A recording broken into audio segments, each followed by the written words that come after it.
What is going on, everybody? Fight Night 5 Primetime MMA. We have an absolutely stacked night of fights leading up to the main event of EK DirtyDave and TD Styles. Obviously, both guys recently signing with their respective camps and looking to put on a big performance for them. Got the pleasure of being joined tonight by, obviously, the one and only Doctor. How are you doing, brother? I'm alive, I'm well. This card is looking stacked for certain. I'm alive, I love it. And we got, I'm going to mispronounce it, I'm sure, Oneiros? Yes, sir. Yes, sir. How are you doing, brother? Good to have you. Pleasure here. Pleasure to have you, brother. Pleasure to have you. We have, obviously, like I said, an absolutely stacked night of fights. We've got a really, really low-key quality fight to start us out. We've got Thai Basics, previously known as Serious Coffins. He's going to be matching up against, I can't say that name. What is it? Sancho for life. Sancho for life. I think that's what it is. Both men making their debuts in UFC 4, so interesting to see which way it's going to go. I believe that they're going to be fighting in Bantamweight. We've got a Jose Aldo against Cejudo pick, so all to play for, all the marbles. Our only early prelim of the night, and obviously looking to put on a show on the first one. It's great matchmaking, to be honest with you. Oh yeah, it definitely looks like a huge night of fights. I'm definitely in it for the long haul. I love to see that Smart Brady's on there for sure. We had a good couple of fights, and here we go.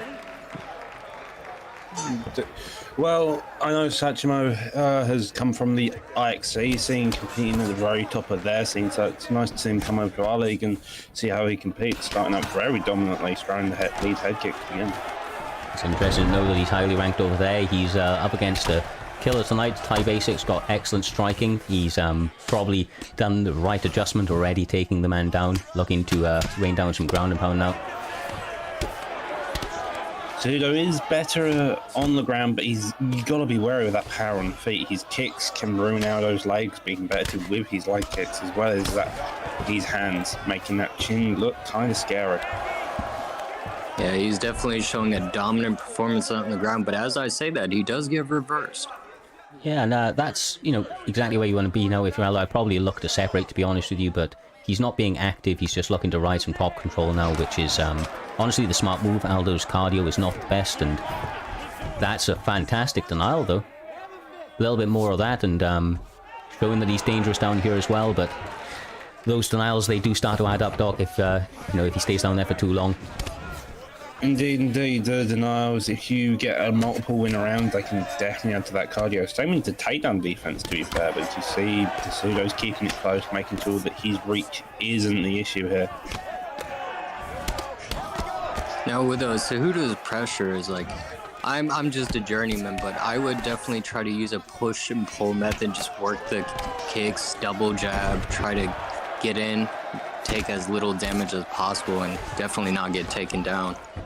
No, for sure. I thought he was actually going to get the separation right there. It went really, really long, but it was great work for him to keep him down. Now finds himself in top mount and able to hold the position. That's massive. This is where Cejudo's really, really dangerous. The power can be really, really tough to deal with, especially with his ground cardio and the ability to rain down those strikes for what seems like forever when he gets going. Cejudo may have that power, but Aldo's also got a 94 chin. That's difficult to break sometimes. I see one big issue with Aldo, especially when you start off with him, is that he can trade and he will punish you for trying to do some bad trades. Lovely deny that on that hanging so goes into side control, taking the top position and working it very nicely. Yeah, you did say Aldo has a 94 chin, but Cejudo's, Satchmo is being very patient and just chipping at his health, just working at that stamina, not letting him rest at all. It's the intelligent game plan against Aldo, you know, like Doc mentioned a moment ago, he's got a lot of power, he's durable with the ability to trade in the strike, so chipping away at him, not trying to take too much damage, as you alluded to, a couple seconds ago, is exactly the game plan for Cejudo, and it seems to be paying dividends for him now, but got to be careful as Aldo looks to be building up a little bit of momentum with the leg kicks late. I imagine he's going to want to try and go back to that. It was a very close round other than the ground kind of takedowns. I imagine that they, with the mix-ups, needed to win Satchmo that round. I think he's probably slightly ahead. Don't know if you guys agree. Yeah, probably. I would agree. Satchmo just slightly edge of that round, taking just a bit more stimulus strikes and control time. Satchmo probably is looking to take this down to the ground early on, then working a bit more. But as I say, he's trading in the pocket and he's doing some beautiful combos, landing and doing it. But he comes back with fire. Yeah, he's definitely chipping away at that block, but I still believe Cejudo's landing the better shots. He's more patient. Thus far in the fight, I definitely agree with you, especially, like I say, with the mix-ups, it makes you start to drop your hand, sets up your head strikes when your opponent's starting to think about the takedowns, but I think, honestly, Ty's looking very, very good in the second round, starting to work that leg beautifully. You can already see the damage, the welt starting to be on the outside of that left leg of Cejudo. Both of them are very much more comfortable trading back and forth. You probably, I'd imagine Cejudo's probably want to put a bit more pressure, not allowing those leg kicks. Maybe look for a couple of counters off as he throws those leg kicks by the Aldo. So far, it's just a back and forth battle. Yeah. Satchmo's sorry, as you were saying, Ben? I think Ty Basics needs to start throwing a little bit more leg kick feints, because he's not checking those kicks. So if he starts throwing feints, Satchmo's going to start basically blocking, and if he can just go right up to the top with a head kick. That's what I see right now. There's a little bit of a hole he's just not using. No, as you said it right there, he actually went for a little leg kick feint into the straight. Wasn't able to get it that time, but definitely see, the leg kicks, when he's gone to it as often as he has now, his opponent's definitely going to start to think about it. He's going to start being a lot more cautious of it. Either that or his leg's going to be gone anytime soon, but as we say that, Satchmo takes the opportunity to make an adjustment, shoots in on that turning takedown, and was able to now obviously secure the position. Cejudo is a weird fighter in general when you actually look at him in the Bantamweight division. He's got power, he's got the takedowns, he's got everything, but he's just got the height, which is his main concern. Especially when fighting Aldo, he's done a brilliant job at controlling the fight itself, putting on the pressure and doing and now working on the ground brilliant. Yes, a lovely deny there, keeping on top, working that body. People underestimate how much damage you can actually do to the body in this full position as well.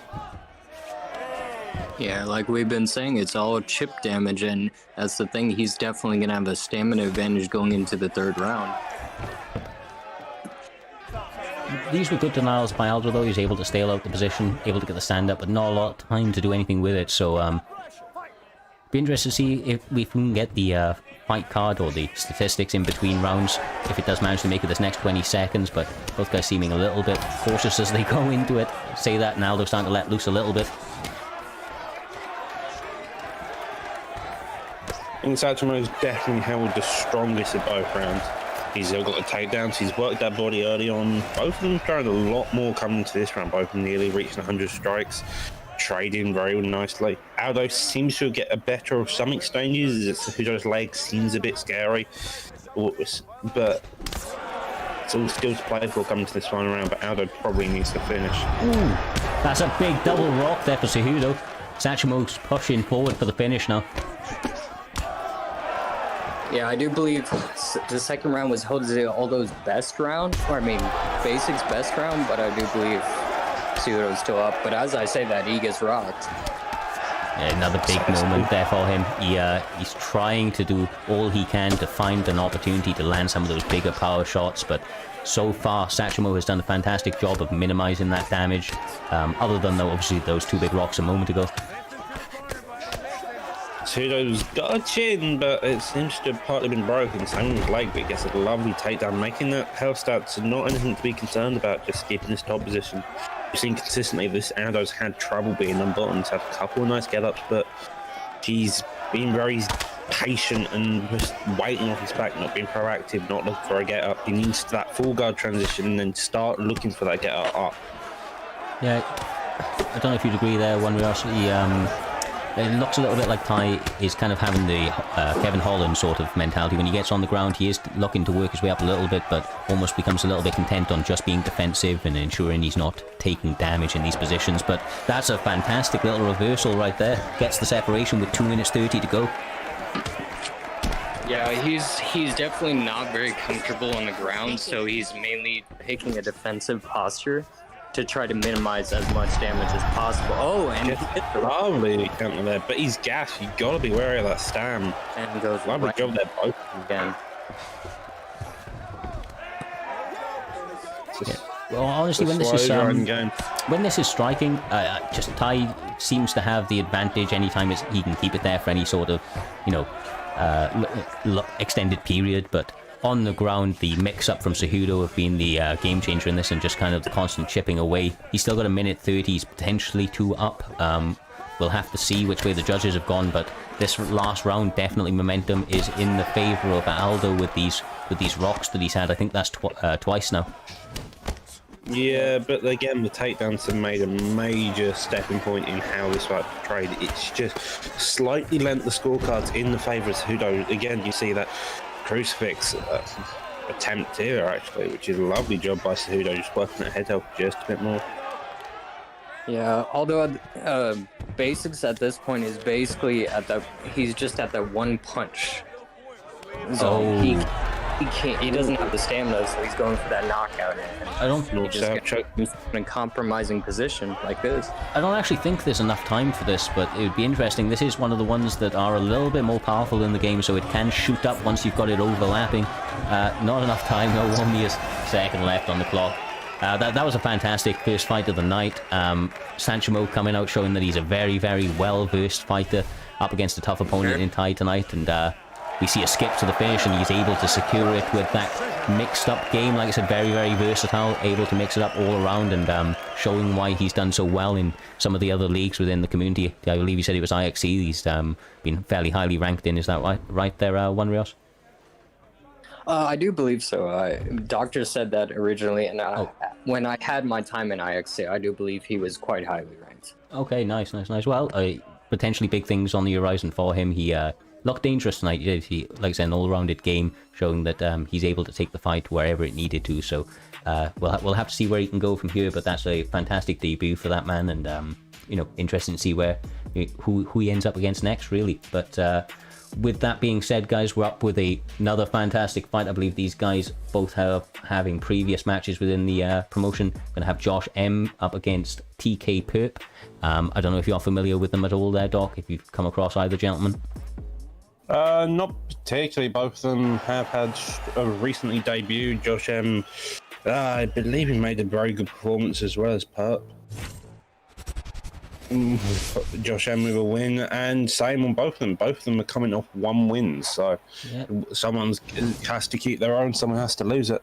Well, actually, LFC Chicks. Well, He got a KO in the first round on Fight Night 4 up against one of the LFC gentlemen. Obviously coming from he beat a good fighter from a very good camp. Same for his opponent, obviously coming out and doing great work, able to get a second round KO. Both guys looking to land some silky smooth strikes by the looks of things. Jorge Masvidal, obviously Thompson. See if one of the boys able to pull off any of that flashy kicking. Lovely body kicks out there, digging in. Masvidal track coming back with the leg kicks. This is going to be a kickboxing match, evidently. It's a wild body uppercut there. Got to be careful with throwing that type of shot. Leaves you very open for a counter. I'm a big fan of Wonder Boy, so I definitely want to see how this match plays out. For sure, and I mean, you've got to be elusive, just like he was right there. You've seen him sidestep a strike and throw the head kick. That was absolutely beautiful, but he does seem to be a little bit overactive with the kicks, and that's a recipe to get overhanded by Jorge Masvidal if you do slip up even just the once, so got to be careful, but doing a great job so far with those sidesteps. Beautiful. I think that Thompson just needs to play behind the black line, let the Masvidal come to him, and then shoot his shots. He's doing a lovely job landing the kicks, but it's just as you mentioned, that the activity of the Thompson, he's just so overactive. You want the Masvidal to be overactive, and then kick him when he stands low. You can get some lovely body shots when an opponent's walking out the pocket and the stands low. What I do like to see is he's mixing it up, and it's causing a lot of confusion for Perp because he doesn't know where to block low or block high. It's always mixing it up. No, for sure. Even though he's being a little tiny bit overactive, so far he's having success from it. Like you say, I think he's got maybe his opponent overthinking where the shots are coming from. He doesn't know whether it's going to be a leg shot, body shot, head kick. Everything coming at him, kind of scattergunning Jorge Masvidal with different techniques at the moment. But the more he stands in the pocket after those kicks, you know, kind of taking pictures, if you will, the more kind of recipe there is for Jorge to get those very powerful hands working. Seems like we're having some pixelation on this one right now. I'm not quite sure what's happening in between, but see that these guys are very, very active, throwing bombs nevertheless. Ooh, he got caught with that one. Well, it seems like the Thompson's kicking. He's staying in the pocket, and then the Masvidal's coming back and clipping him in the chin. I'm a bit concerned with Thompson's chin as he continues on in this fight. Mate, that was as I say that, Masvidal seems to be taking the brunt of the shot. Curse. Under the overhand body shots.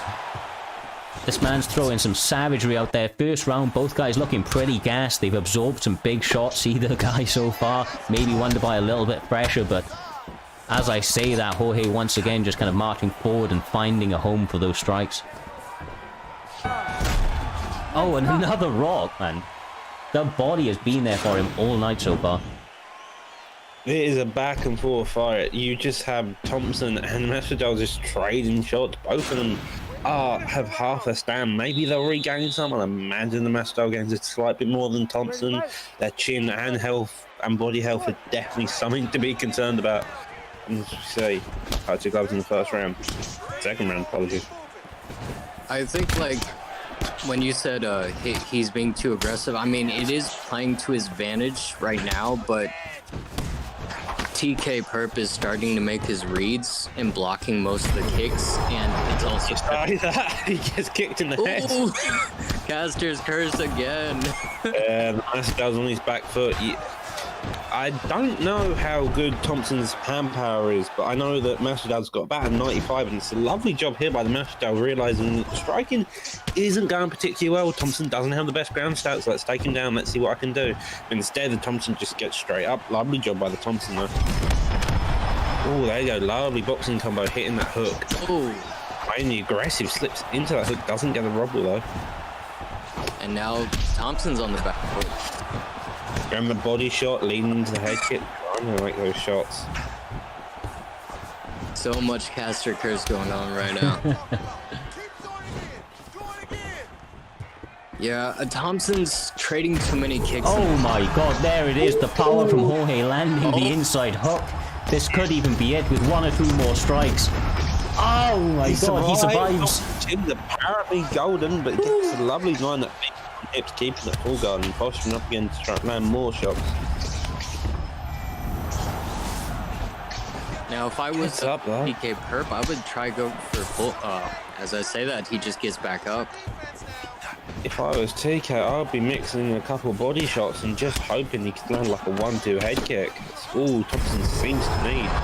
Question mark kick though, lovely by the Thompson, sneaking in. And he's just digging to the body. It's a massacre to Masvidal's body right now. Thompson shoot for a takedown, wanting just a little bit of the break on the feet. Clearly a bit uncomfortable. Nice to not. Yeah, he got this.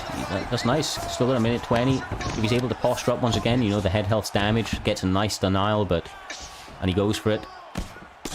Good looking transition out of half guard, but instead wants to stay in it, gets a full guard transition and goes to feet on hips. Armbar attempt by Steve. This is an unusual thing to see.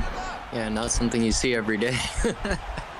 I think it's fairly safe to say he's going to escape. I don't know if it's worth bailing on this at all, but maybe just holding on some position, trying to survive. Potentially thinks that he's 2 rounds up. Just a bit of control time, anyway. Yeah, he definitely wanted to avoid that slam. Doubles up on the full guard. It's weird to see, to be fair, but it works, and he gets up back on the feet.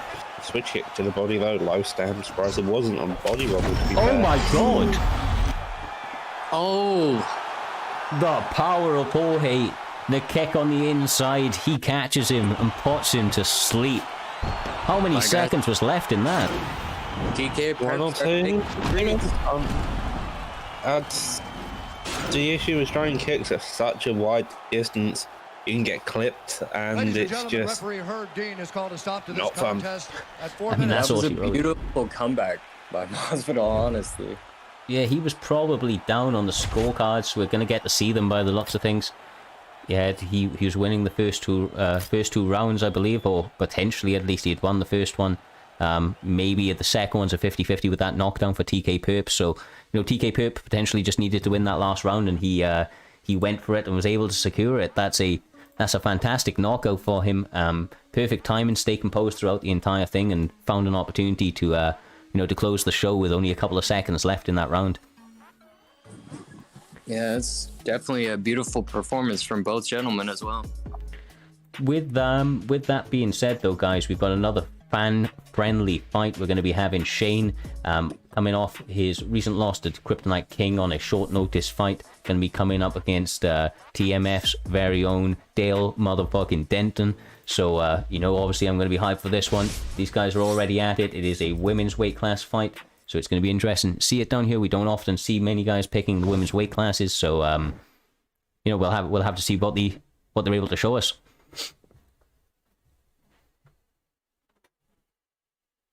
Indeed, Dale's a true better. PrimeTime's been fine for, I think, since our first card, and since then showed what he can do.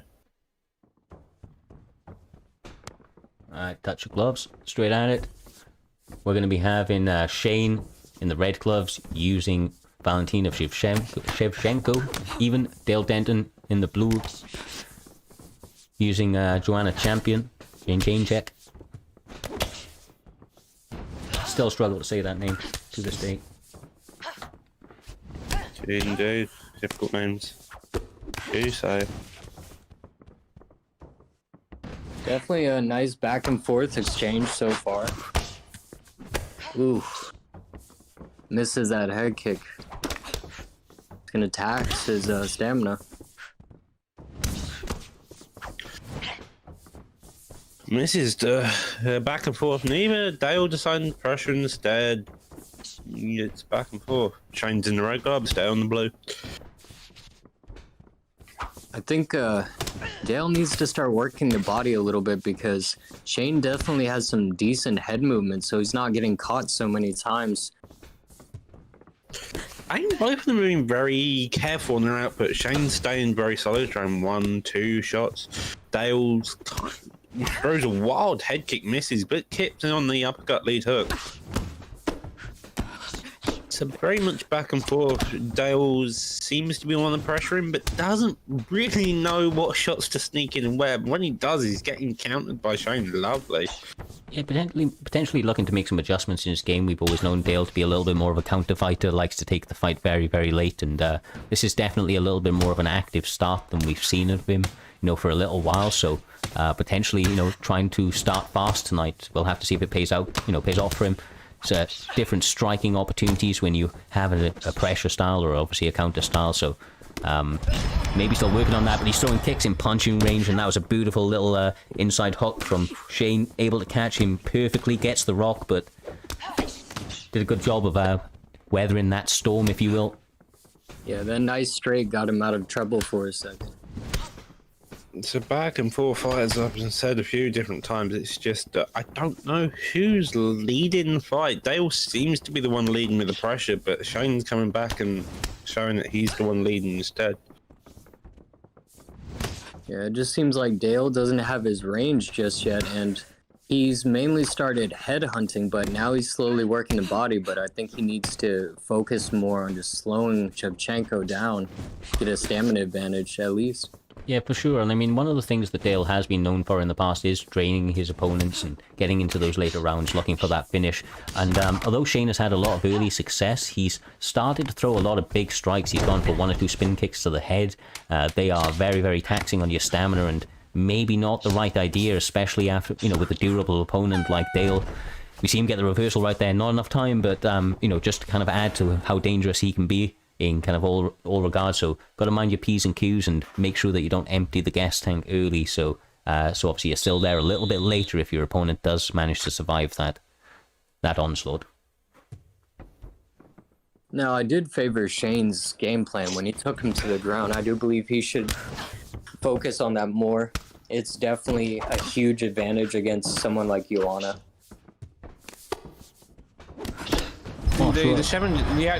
They're very much similar on the feet. The Shevchenko and Jacek seems to suffer more on the grappling department, so Shane will stay down the ground. He holds the more dominant stats. For sure. I mean, he's doing good work, though. He's got a couple of rocks standing, and but obviously with this much time in the second round, and there starting to be a seeming stamina advantage starting to creep in for Dale Denton, clinch attempt takedown is definitely the way that I would probably be looking if I was him right now.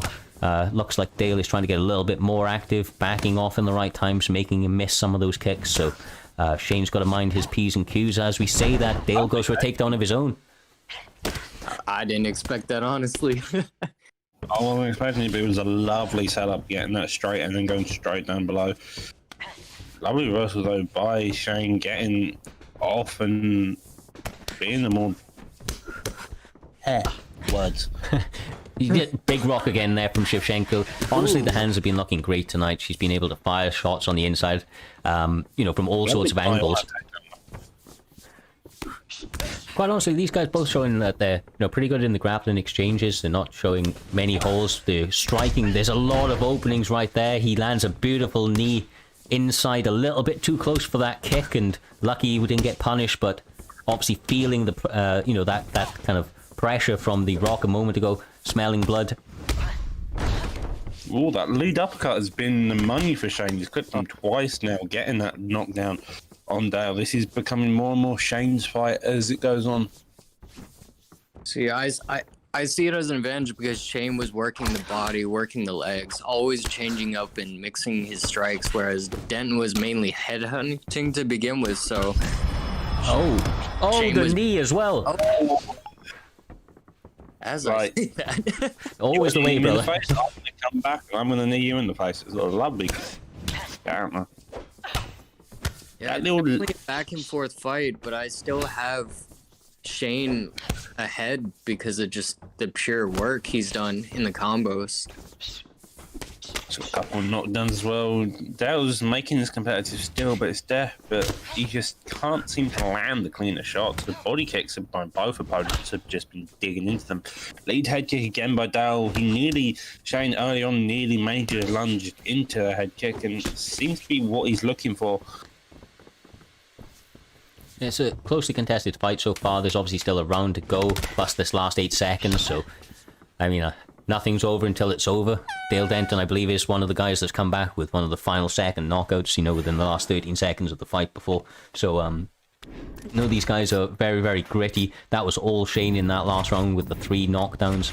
Probably got the first round as well with the stuns. So even though he's ahead, he's definitely got to watch himself going out into this third round. You know, as we've said, he's called the comeback kid for the reason, is our Dale Denton. So got to be careful, but he's not taking any prisoners.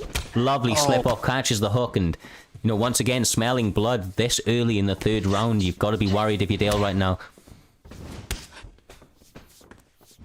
He's just doing a lovely bit of work here, just controlling this fight as it goes on, making sure that when that head health is low, that he capitalizes on these shots. And although he started off getting pressured by Dale in the beginning, he's come back and started pressuring himself, taking control of the octagon, taking control of that center. Yeah, no, and honestly, those shots are all starting to bleed through. And honestly, this is starting to get a really, really tough. Everything's landing beautifully. Dale needs to find something big and start to get the respect of Shevchenko again to stop her pressuring forward. Well, I see one opening is basically when Shevchenko comes in. If he backsteps, he could land that front kick because Shevchenko started winging a couple of shots on the exchanges.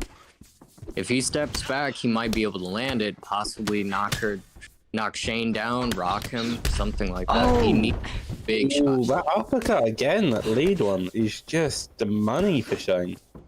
He's landed that every single time. Yeah, he's coming out here looking very, very good tonight, is Shane. Looking to pick up a W within prime time. It will be a big W against a gnarly veteran like Dale. If he's able to get this right now, landing and pushing forward for beautiful flying knees. I mean, he's not afraid to, you know, add a little bit of flair to his techniques and, you know, try to get his name out there by, you know, landing some of these big, big shots.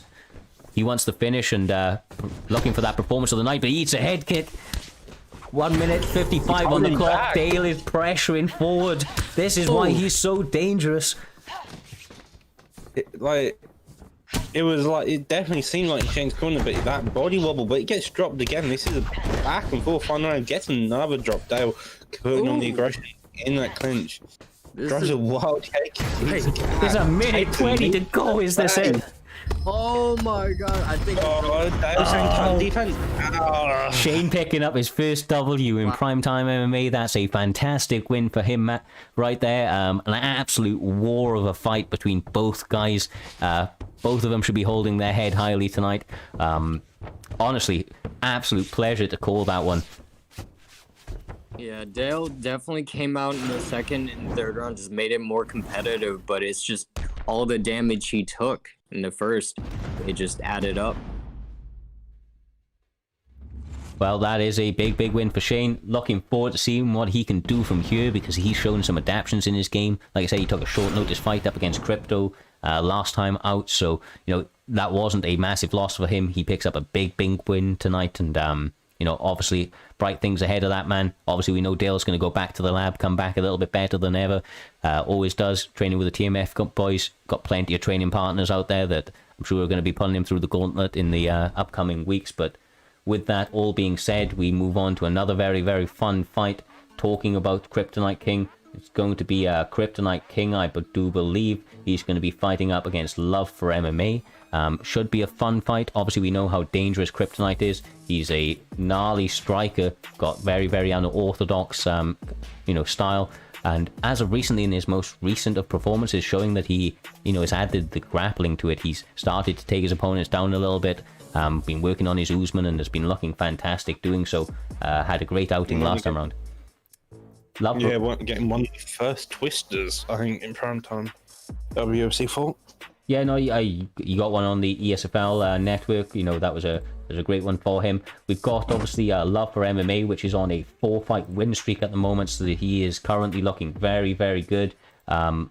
Without further ado, though, we've got Ferguson. We have got Usman, welterweight division. Love for MMA is Tony Ferguson. Kryptonite King, going back to that Usman pick that he had last time out. So we'll have to see what these guys are able to do, but this should be a great one. Oh, for sure. Ferguson's definitely a very good pressure fighter, has decent defense. as well on the ground. So Usman's definitely gonna have his hands full, and Kryptonite King, I've seen him fight. He's definitely has great potential to win this fight. He just has to, keep it a very balanced composure. Take down the guess tonight though. It's going to be an interesting one trying to take down the Ferguson, because even once he's down on the ground, he's got that bottom game, he's got the subs, he's got rubber guard as well, and a full guard sweep from the cycle guard. So he's not a fun one to keep on the ground. He's not a fun one anyway, to be fair, my man. He's got the striking, he's got excellent bottom ground. Kryptonite King gets a little double tap on the ass and no manages to slam him. Not able to hold the position though. That's great work from Love for MMA, able to get the full guard. But now eating some shots from Usman. Definitely a tricky situation, always fighting a Ferguson on the ground when he's on his back. But if anyone can do it, it's Kryptonite King. It's also a very good place for Usman to be. On the feet, Usman's a bit slow. He has very short arms for saying how tall he is. He looks quite tall, but his arms are... You can't do very good counters with Usman, I find. Yeah, I mean, he's got a lot of power, though. He's actually got a pretty decent jab. And obviously a very solid straight, so...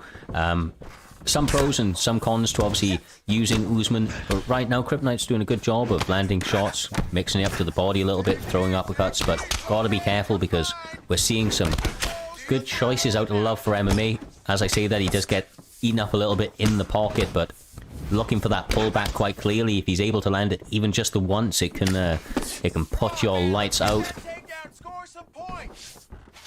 I don't know about you, but I want to see some elbows. The Tony Ferguson crazy elbows. Want to see him go mad?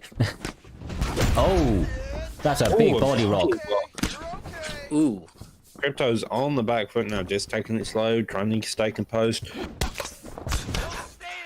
Yeah, he definitely needs to watch out for that, because Tony Ferguson can destroy your body in just a matter of strikes. He has interesting seeing the Ferguson in the southpaw. Let's look to work for the mount now. Beautiful takedown though. Nice to crucifix though, gets the full guard sweep. Now Crypto's got to work straight back out. He doesn't get any control time being in this position. Gets out with a lovely job holding that half guard position there. Start raining those elbows. Yeah, this is definitely an interesting fight for sure.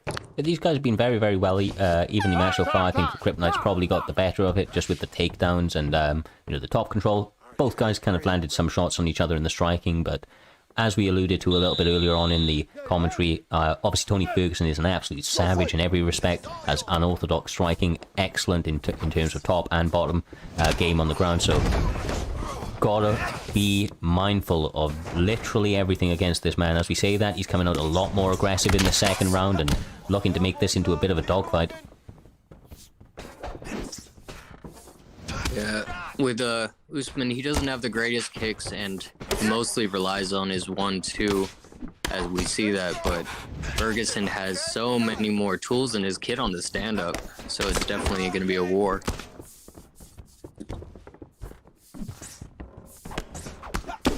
He's landing some good shots on the inside when Kryptonite's pressuring forward. He's planting, throwing that straight, going into the lead hook. Looking for a little bit out of range right now, but when Crypto's stepping in, it's landing flush and got to be a little bit careful of it. Both guys still looking pretty evenly matched in terms of cardio. Believe it's about the same for health as well, so... Big pullback right there, there it was.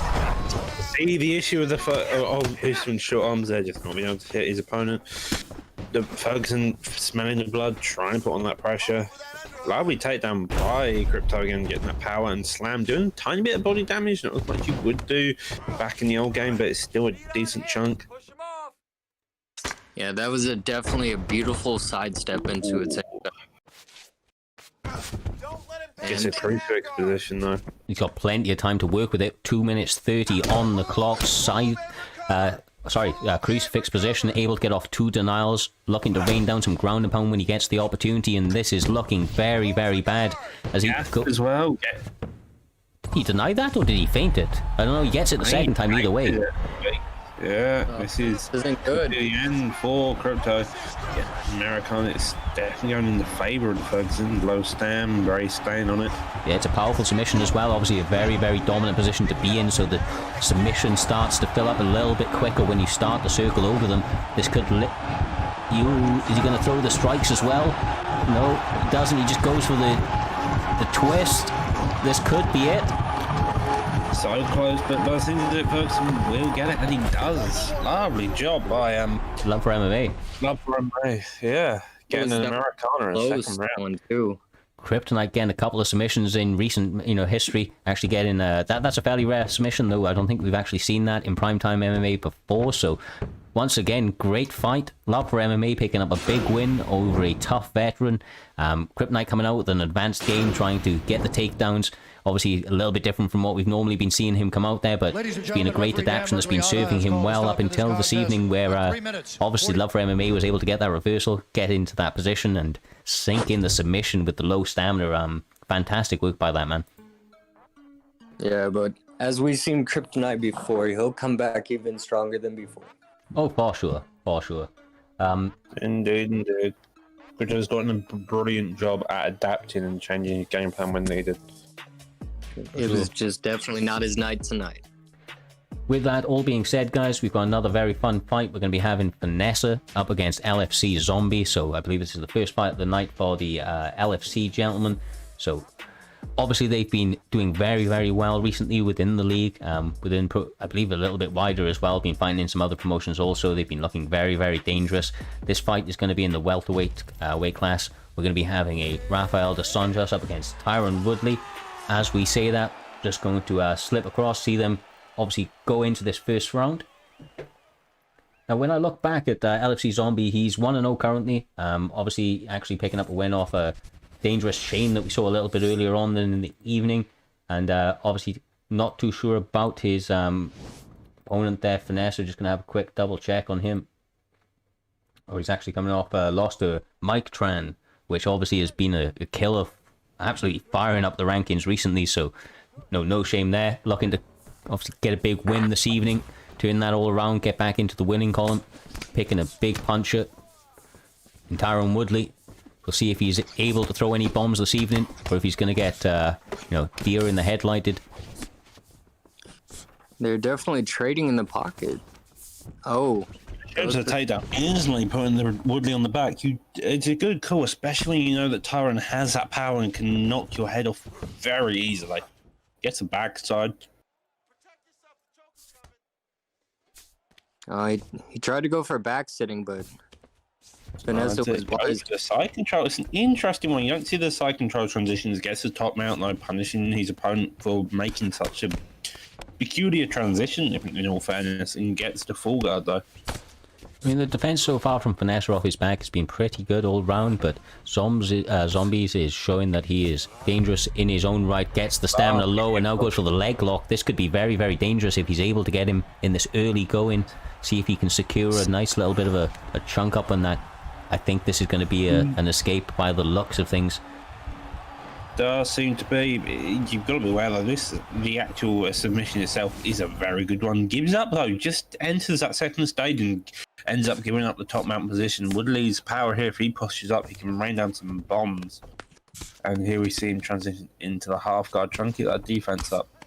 Yeah, I usually don't like going for leg locks just for that. Is like if you don't get it, they get full mount, and it's sometimes a troubling aspect.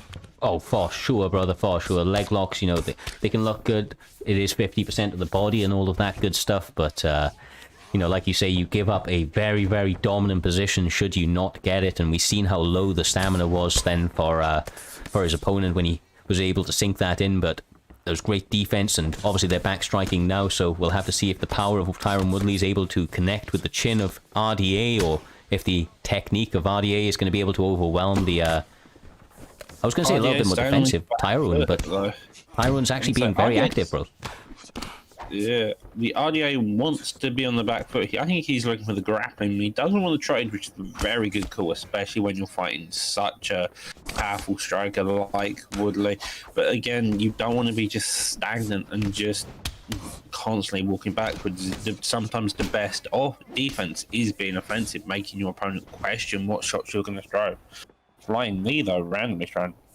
Oh, for sure. I mean, if your opponent doesn't have to worry about any sort of, major offense coming their way, then why would they not just continue to walk forward and damage you? So you've definitely got to connect. You've got to make them respect the abilities of, you and the player that you're utilizing their strengths. I think the RDA is doing a great job of mixing it all up to, so far. And although there has been some good power shots from both guys, the takedowns once again being maybe the mix-up that's been the the deciding factor in that round. The two takedowns both landing similar significant strikes from the flash that we saw there. All to play for, man. Been very, very evenly contested fights all night. The only problem I see is Finesse is not setting up his takedowns, so he's just losing the stamina battle when he does that, because he's just going for an empty takedown. It was like twice now, so he needs to watch out for that. Maybe set it up with a double jab or a calf kick jab, and then just straight go for it when he's not expecting it. Maybe a few leg feints. Ooh, that is not looking pretty though.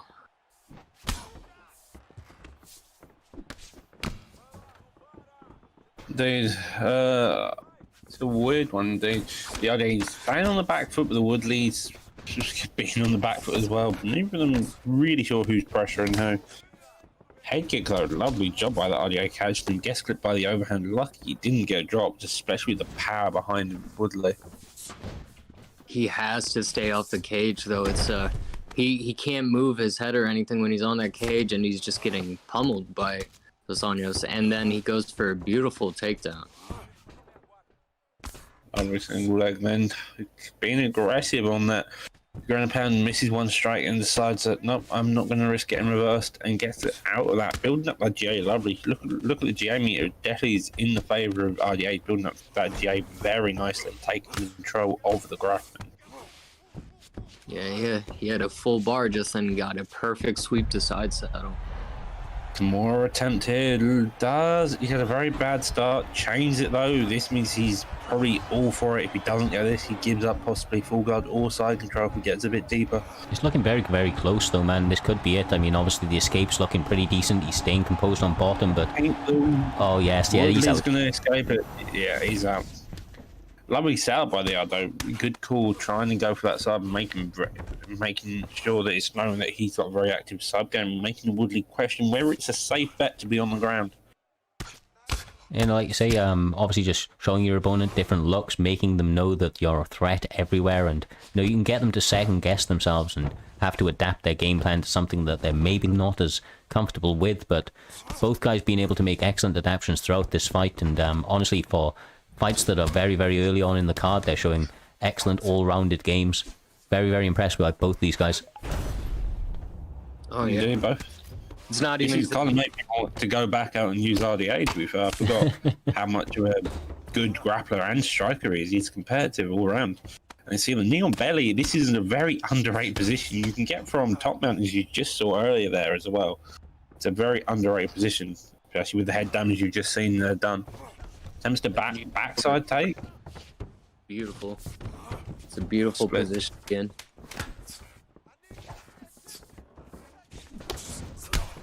Woodley's lacking a bit of the gas tank, especially there at the very end. He got caught by knee as he missed a hook. I would say RDA took that round with the grappling and the beginning on, but as you just saw there, a knockdown as well included. Yeah, like you say, it's been very, very close. Both rounds could potentially be one apiece right now.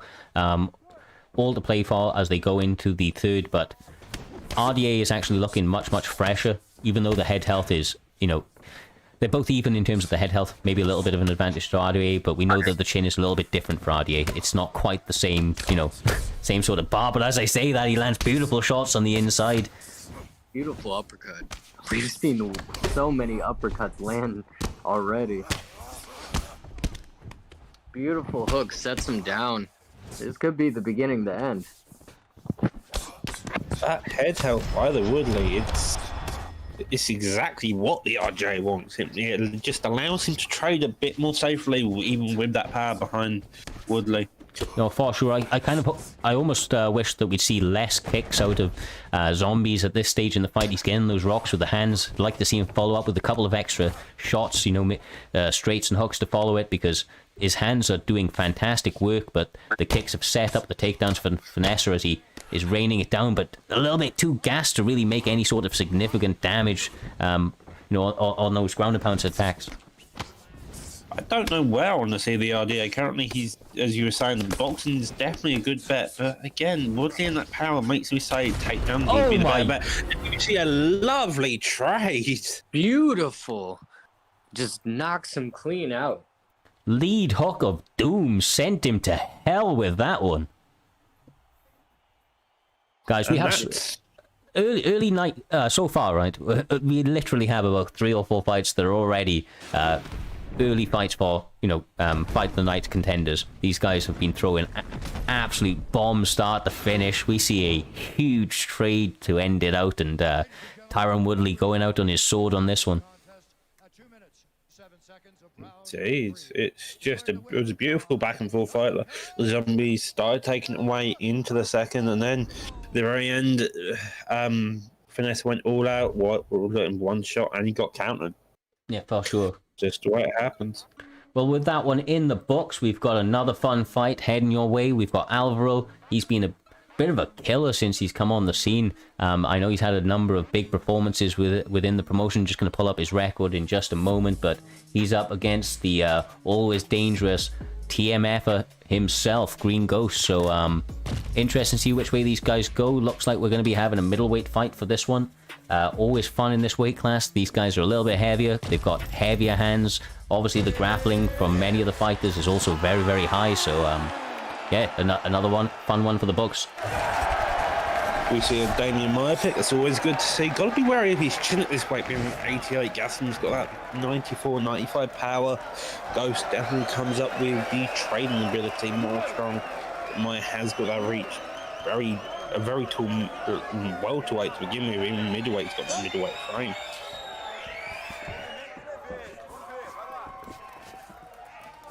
Yeah, Ghost is probably just, I mean, he's just got to worry about the fact that DateMyMMA has amazing ground game.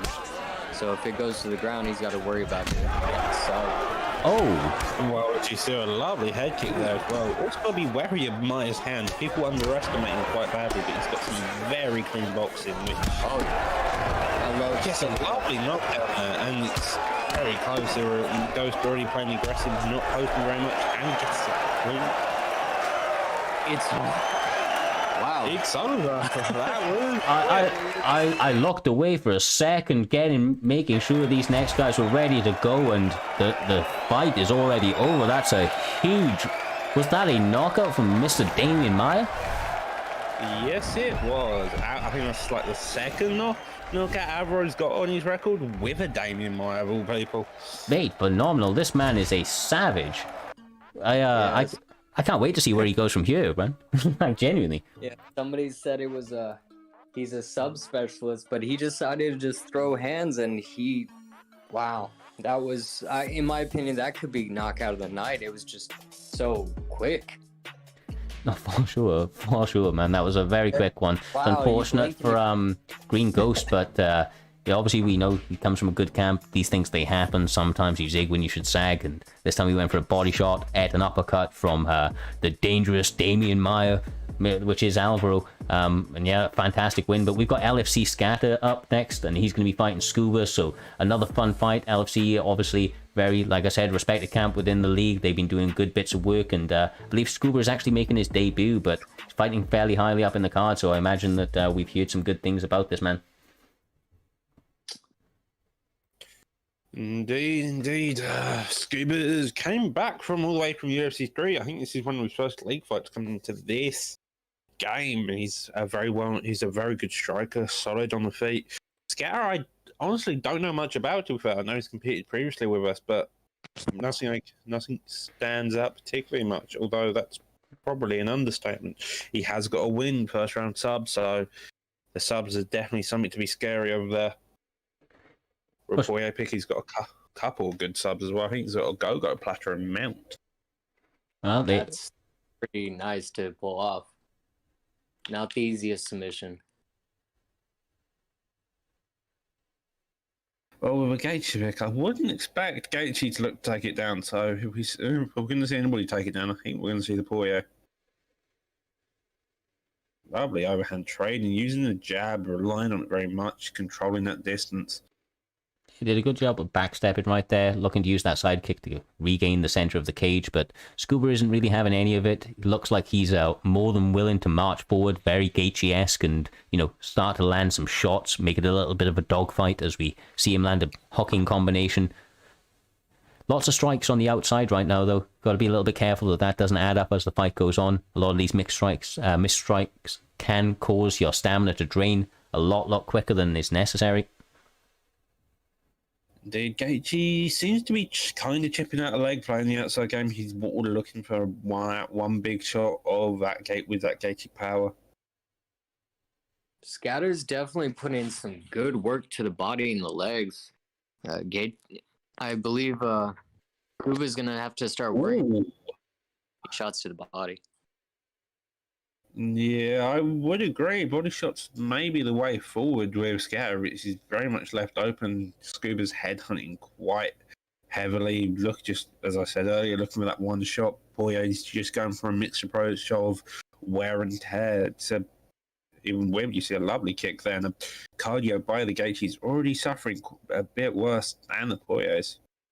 Yeah, I feel like right now Scatter's trying to snipe, and Scuba's obviously just trying to get in there and make it into a bit more of a brawl. So we'll see whose technique and strategy is going to be the prevailing one. But Scatter's doing a good job of maintaining it so far. As I say that, though, he's eating a number of good shots. Maybe Scuba's starting to find the range with that jab that he's popping out there. Not to make a bad joke, but I feel like Scuba is gonna have to take it to deep water in the round 3 just to try and find that blow, because Scatter so far is just putting in some nice work, just mixing everything up like you said. To build on top of your joke, Scuba has to scuba the fight. I know, it's horrible. No.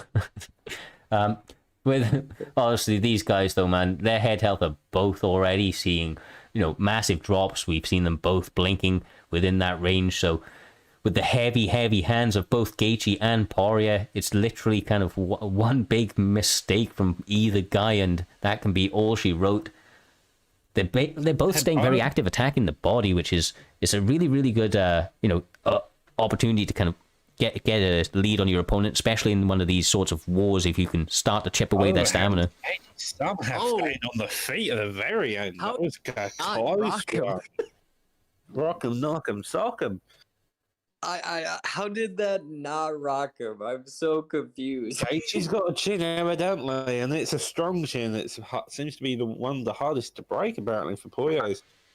You're noticing a lot in terms of the body shots that Scatter's doing a lot of his body work with the side kick and the spinning kick. But Scuba's coming back with a body kick as Scatter pushes off. It's definitely probably a safer one for Scuba to throw instead of anything else. Honestly, when he missed that high kick, I would have ducked in and went for a couple of body shots. That would have been just an easy grab. Little spin feint kind of put Scuba on edge. He doesn't know what to think. Yeah, they're both. I keep going to mention either of their health stats, and they're both, to be fair, are fairly similar. Although Poirier's leg actually seems to be a bit more damaged. Scuba seems to have left it, though. He's gone more for the headhunt approach since halfway through the first round. Because the very beginning he started. Oh my god, that's a big rock right there. He goes for the overhands as well. Dustin Poirier's got hands for days, and if he continues to land, it's going to be a short night for him. Honestly, though, even though it's very, very even, I do think that the slightly better shots are coming the way of Dustin Poirier. He's just mixing up that a little bit extra. Now obviously goes to the clinch and is landing some beautiful knees up against the cage. Would agree. That's a lovely body work there by Poirier, just kneeing that body and comes out and gets the body shots. Man, body TK. Oh, wow. Body KO. That's not something you see every day. I mean, yeah, that is not something you see too often. Scatter seen an opportunity where he had an opening to land some beautiful shots in the inside and rained them home with the knees, followed it up with the double body hook, sent his opponent to hell with them. Bit unfortunate for his opponent. He was looking pretty good throughout. Like I said, you know, Dustin Poirier maybe just had the slight advantage trying to snipe from the outside, but Scatter obviously putting in an excellent performance tonight and picking up another win for the LFC camp. Indeed, lovely job by Scatter picking his shots and then proceeding to do a lovely job of the clinch work and knowing that body was nearly dead and going for a double body hook. Yeah, that was definitely excellent body work. With all of that being said, we have our featured fight of the prelims. We're going to be having Smart Brady, the one and only, up against Lepo. Lepo, obviously a very, very dangerous opponent, previously ICB, so all to play for. We're not going to waste any time. It's featherweight. We're going to be having Cub Swanson up against the Max Holloway pick. I'll be honest with you, it's hard. I really like both fighters. Both guys are really cool guys. The Cub Swanson pick, though, that speaks to my heart. And as much as I'm going to try and stay impartial, the Cub Swanson already speaks to me. Smart Brady coming out with a very, very powerful pick, but obviously with Max Holloway, though. So all to play for that man. Indeed, the Holloway pick has the cardio, has the boxing, even has a bit of the ground game. He's actually got better grappling stats than Cub, but Cub has also got the rubber guard, as you know, Looney, and a lot of just lovely kickboxing techniques. He really does. The ability to go to the body as well with his hooks. He's got very, very underrated hands. The speed of it, the power of it. We're seeing Lepo look to go to the body there off the straight, which is a great option for him. But quite honestly, I would like to see him maybe try to take this to the ground early against a Max Holloway. Max Holloway is so powerful in these striking ranges that you've just got to be careful, man. Like he can overwhelm you at a moment's notice. It can be over before it starts. Yeah, like you said, Cub's definitely nostalgia. I was a big fan of Cub Swanson in my early days, and I played him a lot. But he definitely, like you said, he would probably have to either work the body more or just take him to the ground, and he's got an opportunity right now. Indeed he does. He does a lovely job there controlling it, getting down and holding the top position, especially against a Holloway, which is probably where you want to be in the beginning rounds. He's just working him on the feet, but he gets up. Lovely job by Smart Brady. Continuing to put the pressure on with the Holloway. Even so, though, the takedown, that's really gonna, kind of make your opponent, as we mentioned earlier, start to think about the options of you going for that again. Starts to drop their hands and maybe sets up some of those shots up top. But Smart Brady doesn't look fazed by it. He's looking very, very active as he's managed to make his way back to his feet. Now, I don't want to harp on a front kick, otherwise people will think I'm a spammer, but I see a lot of openings for it. And as I say that, Brady tries to go for it, but it's just out of range. He lands it there, though. Lovely job, boys. Beautiful. That body kick's not being found by either one of them. Somehow, Swансon's head gets wobbled there. Yeah, he's definitely taking his time, being patient, not overextending. I mean, it's hard to overextend with Max Holloway, let's be honest. He's got such long range. So on that note, Lepo is taking his time as well, but the cartwheel kick, you gotta know Looney hates that. Someone does a cartwheel kick in reply, and he gets annoyed. It's hysterical. It's just when you return one. If somebody does one and you return fire with a cartwheel kick of your own, I don't get that, but it is what it is. I respect it. You have to. That's the golden rule. So far, though, I'm seeing good work from Lepo. He's looked very, very good in terms of the what he's doing with Cub Swanson. I think he's implementing the right game plan, but Smart Brady's also looking very dangerous. As I say, that eats a big knee. We'll have to see the stats. I think that might have been obviously Max Holloway's, but no, Lepo took it. A little bit more significant strikes. Both got a stun each, so you've got to think that one slightly edges towards Cub Swanson. Lepo's got a very good game plan. The issue is I'm seeing is that Brady's doing the same game plan and sneaking in more shots. So coming into this later rounds, even with Lepo winning the first round, Brady has landed the cleaner slots, done the more damage, and Holloway has that ability to recover. So unless he can maybe mix in a bit of grappling, take it down, just play the better game plan, it could easily go in Brady's favor.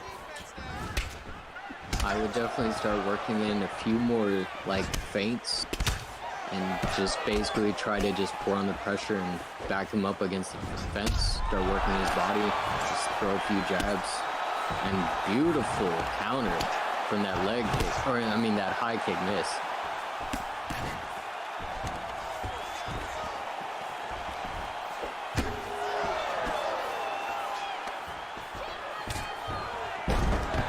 Pushing him towards the fence, trying to get him down. This is probably his best plan against Max Holloway.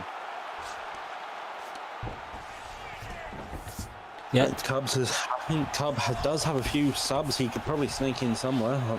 I'd have to go to the Cub expert to probably know about his subs. He's dangerous everywhere, but the ground and pound is really where it's at with him right now. Level, raining down some bombs. That was beautiful work from Lepo.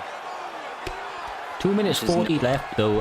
You know, obviously still all to play for. You got to be careful you don't gas yourself. He's staying very, very composed so far and doesn't look to be being too active, using the postured up position to move into a more dominant position himself. Now finds himself in sprawl after a good little turn from Smart Brady, but these guys are staying very, very active down there now, actually.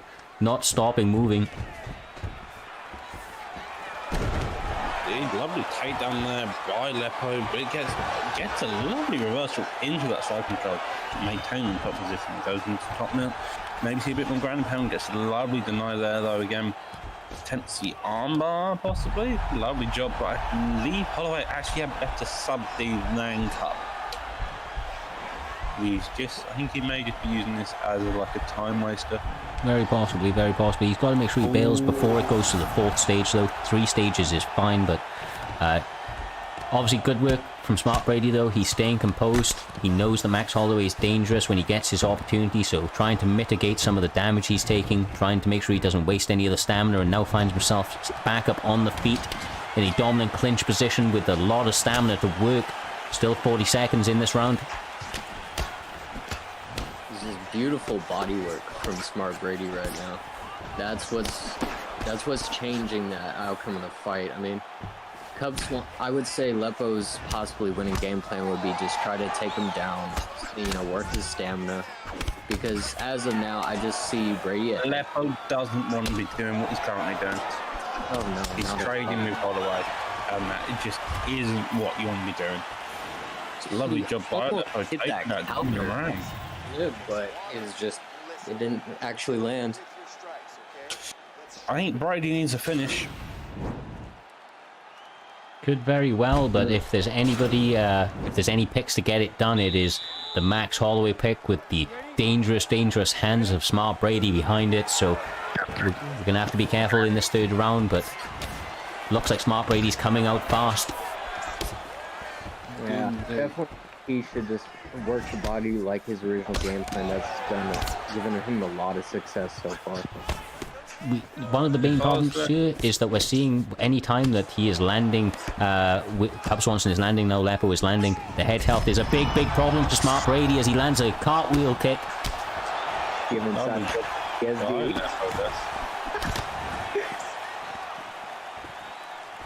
I mean, he's feeling himself, he's pressuring forward heavily now, gotta be careful, he doesn't get caught with something big on the way in. There it is, the overhand of doom from Brady, goes for the 1-2 head kick, following it up with some ground and pound. Oh my god. Low blocks, staying aggressive, Brady gets up, he doesn't want to be on the floor, he knows he needs that finishing, keeping that pressure on, Lepo hasn't given enough time for that head to recover, the block is so low. Smart Brady sneaking shot after shot, overhand lands, and he's playing close, ducks into the uppercut, misses, that stam is so low. Mate, this is a crazy pace they are setting up, 3 minutes left in the 3rd round, 3rd and final Honestly, either one of these guys could be eating the canvas any moment soon with this sort of striking. Oh, my cub is so low. He has nothing left in that block. He has to head in. He probably needs a takedown. Lepo's 2 rounds up. Even if he stays on bottom, he's turn it gets him knocked down in turn. Wow, this is a crazy fight. Like, you would think, you feel like Lepo's kind of somewhat at a disadvantage in this round, but he's definitely proving that he's not out of the fight yet. Lovely job by Lepo there, putting the guard, getting the rubber guard, then shooting out from side control. Good BJJ there. And here we are in sprawl, a minute 50 left, and Smart Brady gets up. This is not where Lepo wants it to be. He wants it on the ground and he wants it there. 1-2 head kick. That block is so low it can't even defend a jab straight. And that's exactly right there. You want it on the ground if you're Lepo right now, because obviously Max Holloway, he can hit like a truck, especially late. The stamina is fantastic, but the defense... Lovely defend though. I saw that animation for the first time the other night with the head kick. Oh, man. Oh! Brady pulls out the W in the 3rd round with the head kick of doom. That was a fight. He was landing those head kicks all night. He just needed that final kick. Oh, we didn't see to get the highlight there. Work overall by Smart Brady. Yeah, no, he did a fantastic job. He really, really did. You know, pulling that back, because quite honestly, Lepo was winning that. We saw a 20-18 reading from the score judges there. He needed that finish, and he got it. The 3rd round was all him. He did a fantastic job, man. When your back's up against the wall, you're down 2 rounds, and potentially in a big way, to still have the wherewithal and the will to push forward and get that victory against a dangerous opponent like Lepo. You know, all the respect in the world to that man. He definitely put up a great fight with somebody like Cub Swanson against a Holloway. It's a beautiful opportunity to see something like that. For sure, brother. And that was one hell of a way to, you know, kind of cap off the prelims and the absolutely fantastic night of fights that we've seen so far. We do have another absolute banger to start out the main card. We're going to be seeing Whittaker. He's going to be fighting the EK Slick. These guys extremely dangerous in the ground. I know that EK Slick has been working on his hands for quite some time as well now, so we'll have to see if he looks to implement that maybe against Whittaker, which is shown to be a very, very dangerous grappler, you know, in his own right. Yeah, this has definitely been a great night of fights so far. I am so hyped to see the start of the main card. You don't even know. All to play for, brother. All to play for sure. Yeah, these guys are fighting like there's money on the line. Lots of bad blood. Oh, it looks like Slick is actually 3 up on Whittaker. I don't think Whittaker is going to pay too much mind to that coming into this. He knows it's a little bit different when you're under the lights, if you will. You ready? Oh, it's playing for all the marbles actually in front of the audience. This is see another RDA pick. Odd choice to say the least, especially against us pick like a Ferguson. I'll be honest.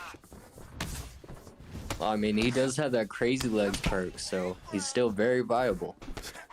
Seeing Slick coming out and looking to use some of the feints early, that and the straight ducking head kick that we've seen out of his calf in previous fights. Oh, yes, we're guard on the coach, but coach jumped back into that guard. Clearly not wanting to get out the top mount, just wanted to make sure that it's known that he can defend it. Yeah, he didn't want to get reversed, I think is what it is, but he will take the top control for sure. Slick is not scared of any man on the ground, for, you know, or in the striking for that matter, but you know, the grappling is really where he excels. He's a smothering force when he's able to get you down. So gotta be careful if you're Whittaker. If you are using a guy that's going to be able to counter him, though, that's Tony Ferguson. We alluded to it earlier on in the event. He's got fantastic bottom game. The rubber guard is, you know, phenomenal, and obviously sneaky submissions. Lovely job there by Colt, just maintaining that guard and just looking for that openings, not pushing, not forcing the openings. It's just taking it slow. It's what you would expect from such a high-level grappler as well, getting that top mount with this top mount ground and pound here. Misses the shots though. Lovely defense by Eutychus on the ground though.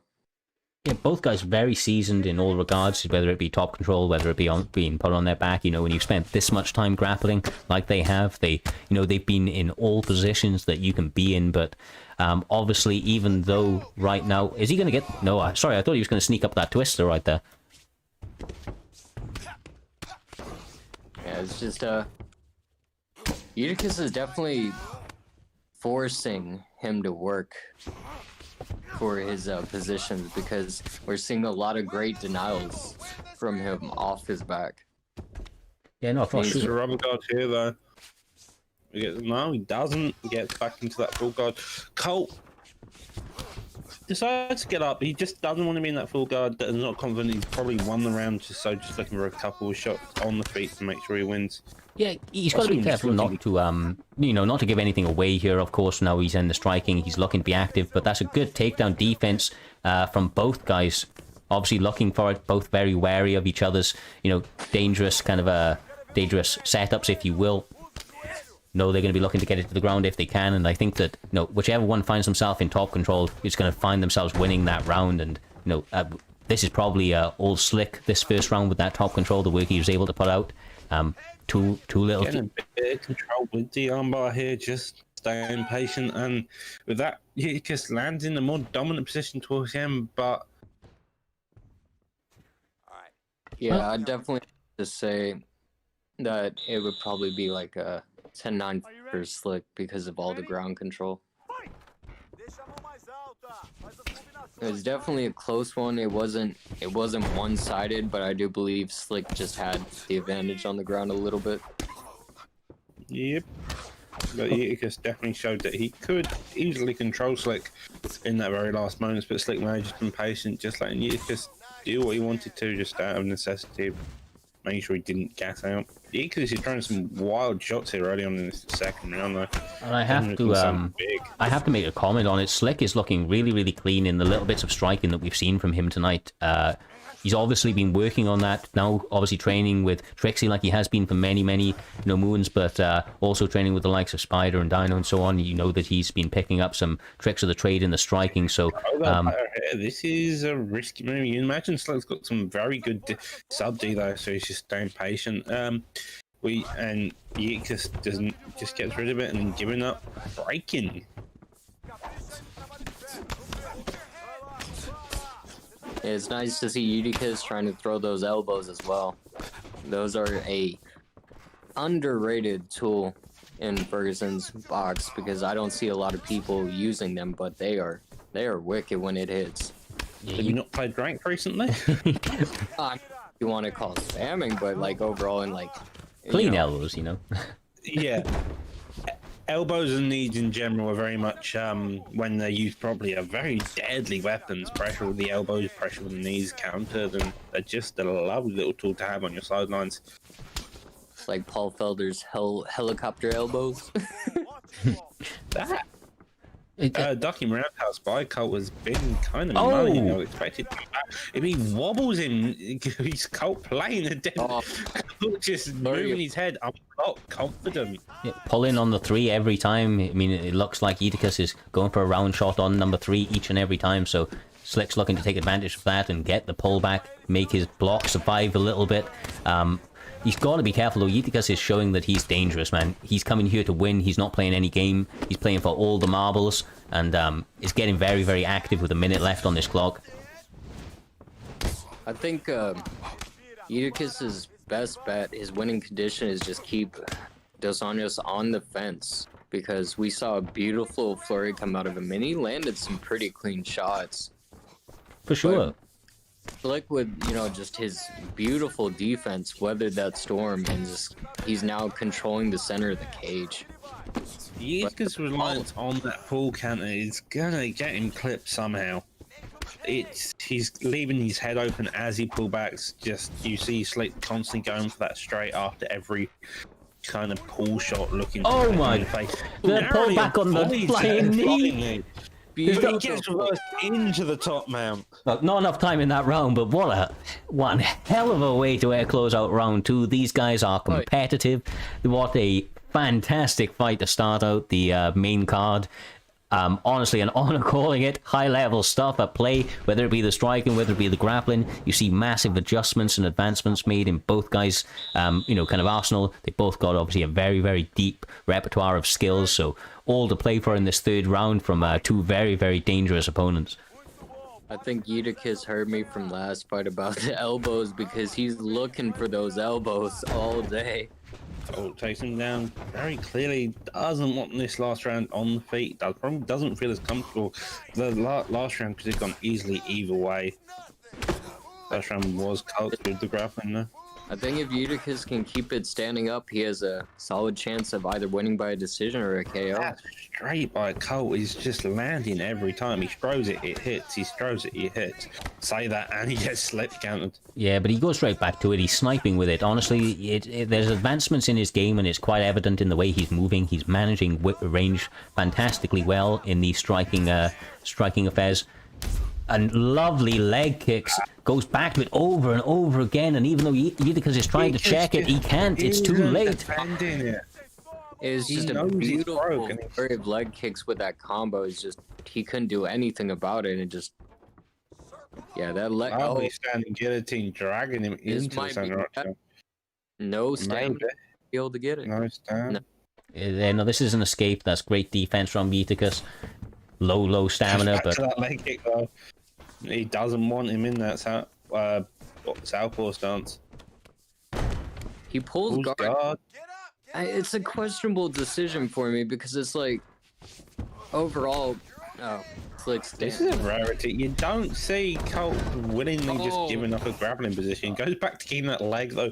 Drops him and playing the aggressive game. I honestly don't blame him at this stage though. He's looking fantastically clean on his striking. He's putting all the punches together perfectly. I mean, his range management, like I said, shot selection as a whole. Don't know who he's got whispering in his ear right now, but they're doing a fantastic job because his advancements are absolutely huge. The best striking we've seen from this man. Those legs are working for sure. Again, you don't need many one or two clean leg kicks as they're backing off low stam. Head movement even, you can ruin someone's leg. This game does a brilliant job at showcasing that one or two leg kicks can just ruin you. Oh, for sure, and it's the same, when you're throwing punches to the head. You can throw 50, 20 punches on somebody's head and not get them rocked if they're blocking and, defending well, but you throw that one strike when they've got high vulnerability and they can go night-night very, very quickly. And as we say that, Whittaker's able to get a leg rock of his own. Yeah, he finally checked that leg kick and it definitely did some damage to Slick, but Slick is still looking the fresher of the two. Only 20 seconds left in this round though. I mean, it's still all to play for. We could see a finish. That both guys are hurting. Both guys are rocked. And the leg kick is there again as he goes for a head kick switch. Honestly, 6 seconds on the clock. He's looking for the finish. Obviously smells blood. Happy. That's a brilliant fight by both opponents. Colt definitely took it coming into that first round. Took on the grappling, came up in the second round, bit more back and forth. That third round, once that leg was dead, it was mainly Colt's game. Brilliant job by both opponents. Colt, the Shun took the fight though. He did, but both guys can hold their heads high. That's a brilliant win for Slick Colt. The adjustments that he's made to his game have been phenomenal. Whittaker, though, he also performed very, very well, made good adaptations, wasn't able to get the W tonight, but he's a very, very dangerous opponent and put on a good showcase of his skills tonight. More. Yeah, for sure.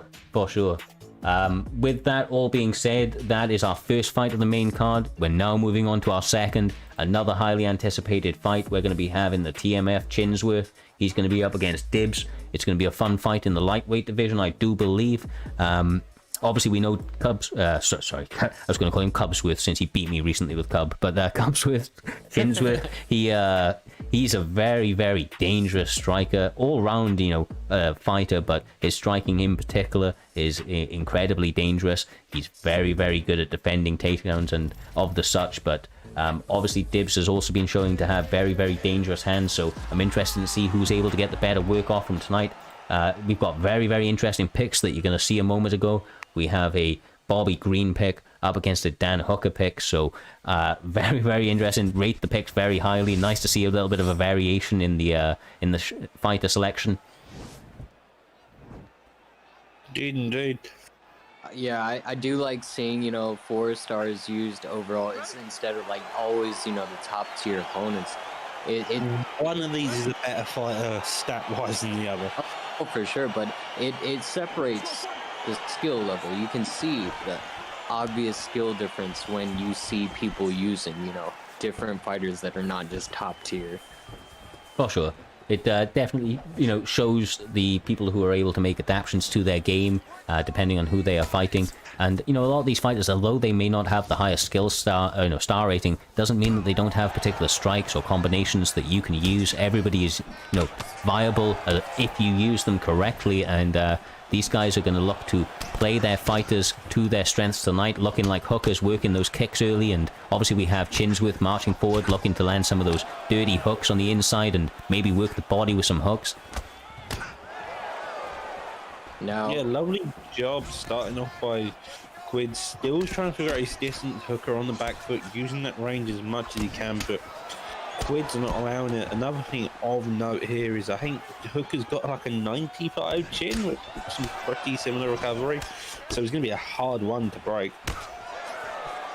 now my question is, will we see any of these gentlemen take it to the ground? Because we've seen some weird, you know, like the Cub taking it to the ground and everything, so who knows? Well, we've seen Wonderboy Thompson shoot a take down this card, so it could go anywhere. I mean, this is definitely a back and forth brawl right now. They're just throwing. The only takedown I expect in this fight is a left hand, and that's about it. Best takedown in the game. But yeah, oh, you say that, and you see the Hooker attempt to take down already. Yeah, I really like it. all day. Indeed, lovely switch stance by Quid, just going back and forth, looking to land that rear leg kick against the body, open body, but then comes back into orthodox to just continue on his boxing rampage. He's definitely working the body very nicely, putting pressure on him, not letting him off the fence. That's definitely where Quizworth is going to shine. Yeah, that's another thing you should know. Even with the longer fighters, once they're on the inside, it actually takes a bit longer for you to land shots, so the actual short fighter gets the advantage. Yeah, there's advantages to all sorts of playstyles, all sorts of body types, and one of the things I'd like to see maybe Quizworth go to when he gets his opponent backed up against that cage is the overhand. His opponent's so tall, he's unable to lean back. Of course, you know, with the little space that he's going to have behind him, that overhand may find the mark, but quite honestly, I'm impressed so far by Dibs. He's been doing a good job of staying composed because Quids has been over him with this pressure and, you know, could potentially gas out considering the pace he's putting out in this first round. Quids is pressuring. Dibs isn't throwing back much, but what he is throwing back is landing cleanly, and he's landing when Chin's stamp is low, so it's actually doing quite a bit more damage. But here we see Chin's lovely job by Quids, missing that overkick. Overkick? Overkick. So that was a fantastic first round. Both guys looking to throw heat tonight. Honestly, these fights all tonight have been living up to the hype and some more. Quite impressed with these gentlemen, showing a varied degree of striking, going to the body, going to the head. Hooker looking to stay obviously very defensive, and Chinsworth coming forward with that pressure, but with this fight going into these later rounds, we know that Chins is probably going to struggle to maintain that sort of pace, and if Hooker's able to land off something big and get his respect in the second round, this could be all to play for. We say that, and he's starting out with some big body kicks from both gentlemen. Showcasing how actually good Bobby going to be. His hands seem to be where it's at. It's a lovely job just using them to break Hooker down. Yeah, it's definitely back and forth. Hooker is knocked down, and now Hooker has side control. You were right. It's gonna take a knockdown for them to go to the ground. I mean, I think I called it a little bit. I think I said the left hook is the only takedown in this game, and I believe it was a left hook that sat him down. Indeed. And also, Doctor, you weren't exactly wrong when you said overkick, because considering what we saw with Smart Brady, that could be considered a game over kick. This is probably a really, really good move from Hooker now, though. He's found himself, Dibs managed to put down chins with that left hook, and this body work now as he postures up and rains down, able to secure extra minutes and seconds on the clock that are definitely going to be scored in his favor. So Chins needs to get something going, because this round is starting to really, really get away from him. Yeah, this is definitely evening it out after all those body shots he took. If he can hold him down and just work his stamina, he'll probably even it out and possibly be at a advantage. It's definitely not a fun place you want to be on the back, because someone like Bobby Green Hooker is very controlling. He gets lovely reversal there, both. The choices here is he can either start grappling, but he does. Nice to see. Just not on the back now, though. Yeah, it's good back defense. I mean, obviously, maybe he was getting a little bit overzealous, was Dibs. Found an opportunity to rain down some ground and pound and really, really went for it. Got his stamina low, obviously got reversed, but now Quids is sticking to him like glue and showing that he's dangerous himself on the ground. He isn't one of those guys that's just going to get up anymore. He's going to make you, or punish you anytime he finds himself in top control. Yeah, I think this is good for Quizworth, because, he can definitely even it out, do some damage, probably just work him, slow him down. Because as of now, I see Holyfield basically winning. Reversal into the top man, into side control, sorry. Abijabo Quids going, it's a deny there. Yeah, this is definitely not looking good for Quids right now, but we've seen him fight so many times that he can pull something out and just surprise us all. I would expect Quids to maybe fake a little bit more, not just having a constant reliance on the punches. It definitely wears down your stamina just enough, which means when your opponent does posture up, you can get a transition. Just something to be aware of. Yeah, just Holyfield definitely showing some great top pressure and just controlling him. Once he got that advantage, he just didn't let up.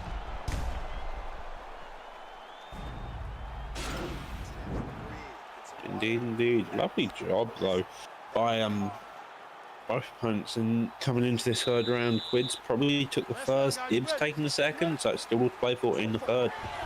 Yeah, very, very evenly contested, probably around a piece now, so look, gonna have to see who's able to get some work going. Looks like Chinsworth is trying to step into that boxing range and make this into a boxing fight. Holyfield obviously trying to circle out, use those teeps to maintain that distance, doing a good job so far, but Quidsworth pressuring forward and really, really stalking his kind of prey almost. Yeah, like I said, He gets clipped in the head by the Hooker's long leg. There's another body kick there, landing, attempts to clinch, gets it again. Lovely job there. Kneeing up, trying to work down that block, and Quids come back, slipping the hook and throwing three-piece to try to prevent down him. Man, honestly, the combinations these guys are throwing together are absolutely phenomenal. It's been an absolute whirlwind of a fight so far with 3 minutes 40 on the clock. You don't know which way this one's going to go. One slip, one counter, and it could be all she wrote. It feels like the pressure's starting to stack up for one guy. Momentum's constantly shifting back and forth. A lot of these fights have gone this way tonight. Just a back and forth first and second round, with the third round just being all-out slugfest. Yeah, there's been some crazy action already on display for us. And one also, I mean, I don't know which way this one's going to go, brother, but it's been an absolute honor calling it either way. Oh, for sure. I am happy to be here. Thank you for this opportunity, honestly. Honestly, brother, pleasure to have you here. Always made all the funner when they're fights like this. Like I said, trading leather with still 2 minutes left, The leg kick constantly landed by Dib. We haven't actually really called it much, but that leg kick is just sneaking in constantly, and it's just doing a lovely just working the leg.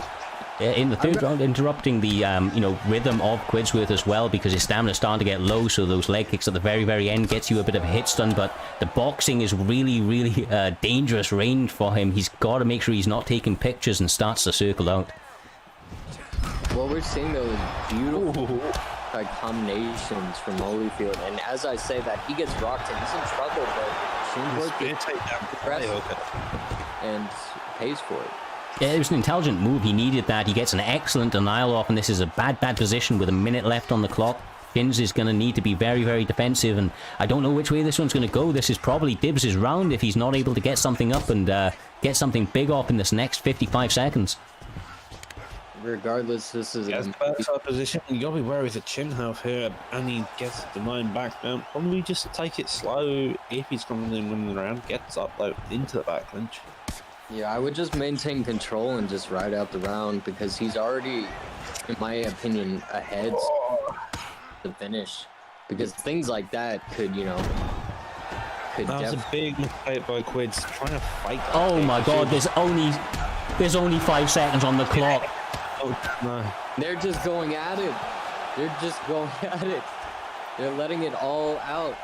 Wow. That could have gone either way. That is a fight of the night contender. Back and forth with that final round being a slugfest. 5 seconds left in the final round. Headed with a knockdown. Yeah, no, for sure. For sure. I mean, I think every single one of these fights tonight so far have all been contenders for fight of the night. Been absolute wars every step of the way. We'll have to see which way the judges go on this one, because it was a very, very, closely contested battle. Regardless of the decision, it was an amazing performance by both gentlemen. Daniel Hooker picks up the dog.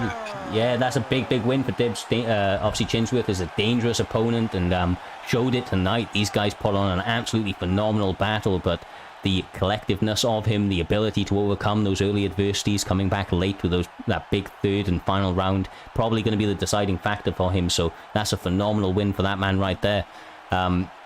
With that one being in the bag, though, guys, in the history books, if you will, we are going to be moving on to the very next fight. I'm going to be jumping out of the booth myself. Going to be handing you across to the ever capable, of course, going to call you Crypto there, Doctor Who, and obviously Juan Rios. Still probably saying your name wrong, brother. I do apologize, but appreciate you guys. I will be back. All right. Sounds good. And so with that, we got Cyrus Lee versus Swish B. Swish B's been making his way up into the rankings recently, just making his name known, getting there. And arguably, Looney's probably one of his toughest challenges yet. Have been winning over Killer Jake in his last fight, with Looney coming off a loss to me. I think even Looney would agree it's not a bad loss to have at all. I mean, so with that, Killer Jake is a monster, so if you can win against him, that's big props. Indeed. Will we see them pick up his Leon Edwards? Okay. Okay, versus Leon Edwards. Leon Edwards has got a lot of... This is going to be a competitive match. Oh yeah, after seeing what Vicente Luque did to Tyron Woodley, it's like I love to see him in the game. He's such a strong pick, a solid character. Fair. It'll be an interesting one to see how the Edwards pick suffers here, because you remember Luque's got those hands, got the power in the legs. Also has a lot of good submissions on his bottom, on the back, everywhere in general. So I expect it though to be a mainly stand-up fight without a battle of respect to begin the round. I would say Edwards has really good Muay Thai, so if he can work it and land some elbows and get him in a clinch possibly, it might not be good for Swish. Looney's staying patient, holding the circle, letting it come in. You see that classic, one of the more classic things about Looney is his ability to use those slip strikes and build often. So you see him do a jab on it straight and just sneaks in. It's beautiful to see that adaptation so early on. Early on though, he gets a clip by lead hook and a quick recovery though by Looney. Yeah. Swish is staying patient on the outside, just taking his time with that shot. definitely good sidestep, avoids some unnecessary damage, and just keeps working the body. It's definitely a good game plan to slow Vicente Luque down. Indeed, but just I don't. Keeping the pressure on, but that side kick was a little bit questionable. But Both of them are missing shots, but both of them are also landing at the same time. The Swish Bity circling out and throwing at the same time, maybe not the best idea, but it seems to be working currently. Looney's coming back, putting on that pressure quite heavily though. just beautiful work to the body so far. Both of them are just going head, body, timing it lovely. I do believe, I feel like one of them should do a few more leg, as I say that, he shoots the leg kick, but definitely just work the body and legs, just try to slow him down. And I guess that's both of their game plans. And it's definitely a great takedown though by Luque, dragging him towards the cage, just trying to put a bit of pressure on Looney. Instead flies back, circling now, and then Swish trying to get a bit more circling. Lovely night by on the takedown by Looney here, controlling that, working the body just a slight bit, doesn't land any particular good shots though. Yeah, Leon Edwards, I do believe, has 4-star elbows, and it would definitely work wonders if he gets some. Get it attempt. This could be it. 50 seconds left in the round. Looney staying patient, making sure to flick back and forth. Coming close to that escape, and he escapes it. Lovely job by Looney on that sub defense. Yeah, he was definitely on top of it. He was never at risk. He saw his opportunity to get out. Beautiful front kick. Definitely makes him think a little bit about just rushing in. So he's just working the outside, taking his time, being patient. Beautiful use of that jab there, tripping up on it, and then coming in with that lead rear hook, hoping for his opponent just to slip into it. Spinning kill kick at the very end. Slight bow, and with that, I think Looney takes it, landing the cleanest shots by his minus, staying competitive on the amount of strikes thrown, but just down about 10 more significance. Yeah, I think Looney edged it out. It was a nice rock near the beginning, but like you said, Looney just edged it out just slightly with the amount of strikes he threw and the amount of strikes landed. Yeah, Looney definitely seems to be the more composed and more in control. He may get clapped every now and again, but he definitely took control of that fight post getting knocked. He slowed down his pace a bit and then put on a fantastic performance onto that at the end of the round. Yeah, you'll see here controlling this. Takedowns, and I don't think he should keep doing that. It's just taxing on his stamina and just giving Looney so many opportunities to counter a shot. Well, Looney's already counter-shot him as is, so maybe he's just looking to change levels, just make it a difference, just so then he could just recuperate his power, because if he stays on the feet more, he's just gonna, as you see, Looney's sneaking those shots in, timing them fantastically. Yeah, he's sticking it to basic 2-punch combos here and there when to work him up against the fence, and he's just throwing 3, 4, just trying to destabilize him and have him worried about. It's a lovely takedown defense there, rolling out of the slip, knee on the counter hook. At legs, probably should think about stop throwing that lead leg, just keep getting checked. He doesn't want to break his leg on that one out of all things. And he's already taken a few leg kicks as well, so that leg's going to be quite possibly damaged. Well, again, Looney's very good at switching stances. He's playing in orthodox currently, which is a bit peculiar for Edwards, but it worked. What I like about Looney, right, he's basically working the outside, then jumping in, and then as soon as Luque tries to brawl with him, he just steps right out. I'd say he's putting on the pressure, working the inside, just pushing against the cage, wanting to dissipate, not breaking, controlling it though. Lovely job there by Looney. Yeah, Looney has a good advantage when it comes to from the upcut, dude, and lovely setup by Looney. Beautiful kick to end the fight. That was a very lovely kick by Looney. That's possibly KO of the night. Just brilliant job at so much that once that hit, it was over. Yeah, he set that kick up lovely. just didn't time it. And so his last lunging jab on that was an overhand. His opponent probably thought that he was going to try another overhand, but instead he goes for a spinning heel kick, and it just lands cleanly. Great performance by both, but Looney definitely showed excellent composure and definitely came up with a win after a little bit of adversity in the first round when he got rocked. Indeed, indeed. Fantastic performance by both people. Looney definitely took control. I think with that, up next we have Milky Joe versus Killer Jake, if I'm not mistaken. Ooh, that's a good fight. That is right, brother. That is right. It's going to be a fantastic fight. We've had absolute bangers already, every step of the way so far. Obviously, Swish, just want to say, brother, it was a great fight. You were a very, very dangerous opponent. Had me very, very worried early with that rock. All respect, brother. Looking forward to seeing you get back in there. With that being said, though, we are going to move straight into the next one. We're going to be having Killer Jake, as you said, up against Milky Joe. Milky Joe's been having some great performances himself recently. Putting on an excellent performance in ESFL PrimeTime. I think it was 7 if I'm not mistaken. But obviously... well, 8. Eight? Okay. Obviously, he's up against a dangerous Killer Jake, though, who's got hands for days. He's got sneaky ways of setting up those body uppercuts. I'll be interested to see how this one shakes out, but it's going to be a very, very competitive fight for sure. Looney, I just have one question. Yes, sir. Where were the elbows? I know Vincente's dangerous on the inside, brother. Did not want to be stepping there. With all respect for Swish B, I mean, he's a dangerous man. I could tell with the hands, with the grappling. A huge risk for sure. But these guys are starting early. Conor McGregor mirror match. That's interesting.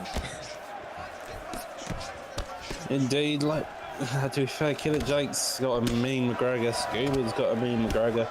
He just McGregor. Yeah, just two mean McGregors going at it.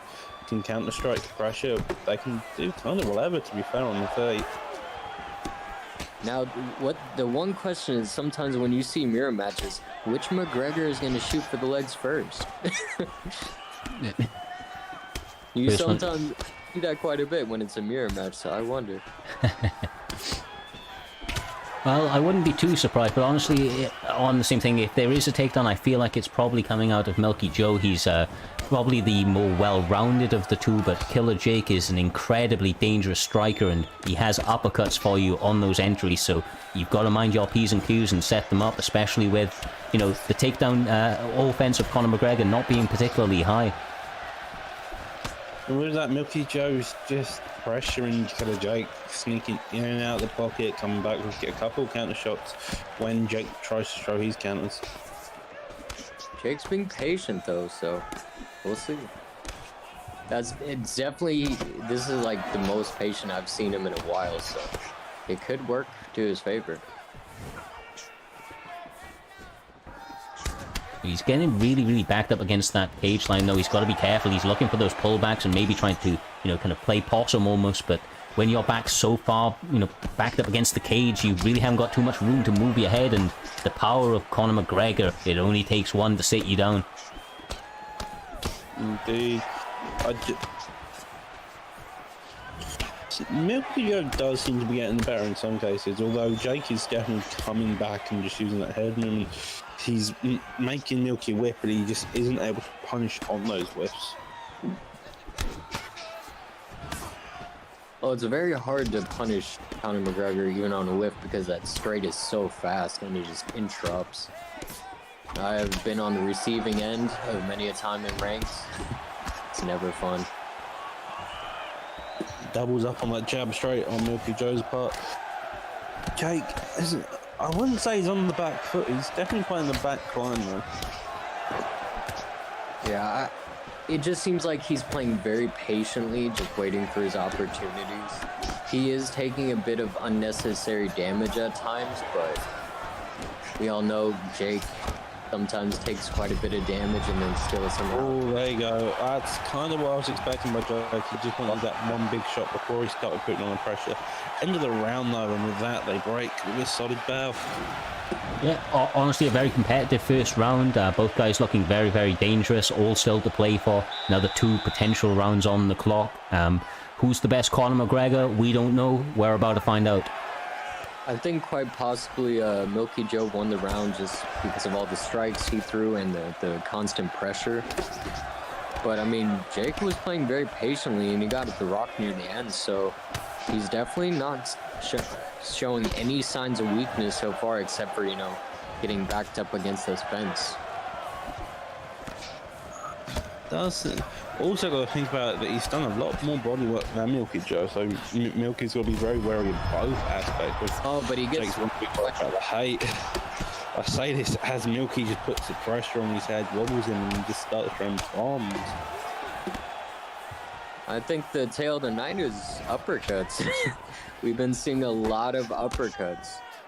Just landing. Uppercuts, hooks. Yeah, for sure. And I mean, honestly, Killer Jake is very dangerous with his uppercuts. Alluded to it earlier on in the match. But as I say that, Milky Joe landing a beautiful uppercut of his own. Now pouring on the pressure, trying to get the finish. There's still plenty of time left in this round as well to get some work. And that's the is Killer Jake has been forced against the fence over and over again, so he can't really rely on his head movement and his movement to get out of the way. No, I mean, obviously it's intelligent work by Milky Joe. He's been cage cutting, not following his opponent, making that cage feel very, very small.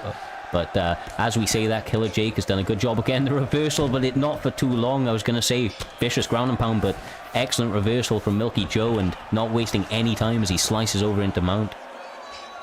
Yeah, that's usually the bane of my existence. I get too good away. Yeah. Good work from him. Staying patient now is Milky Joe. Once again, slicing over into mount. Looking to maintain this position. The stamina's a little bit low from Killer Jake, and now he's finding himself postured up, raining down that ground and pound. Head health becoming a problem. Pretty good defense to survive from Killer Jake, but he's just back to posturing up again. He did burn his stamina and allowed Jake to get up though, so Jake realizes he needs to put a little pressure on Oh him. my god! But he uppercuts. I mean, He drops Killer Jake back though. he was rocked, he was hurt, he said, I don't care, I'm gonna throw these bombs at your face. What a fight. This is back and forth already. Jake seems to head health with his blinking. Milky Joe can come back, gets a knockdown, putting on the pressure, allowing him to get on up, and knocks him out. What? Wow. Maybe a little bit of rage right there at the end, but what a phenomenal fight. These guys throw in absolute madness. Milky Joe getting 5 knockdowns throughout the course of that fight.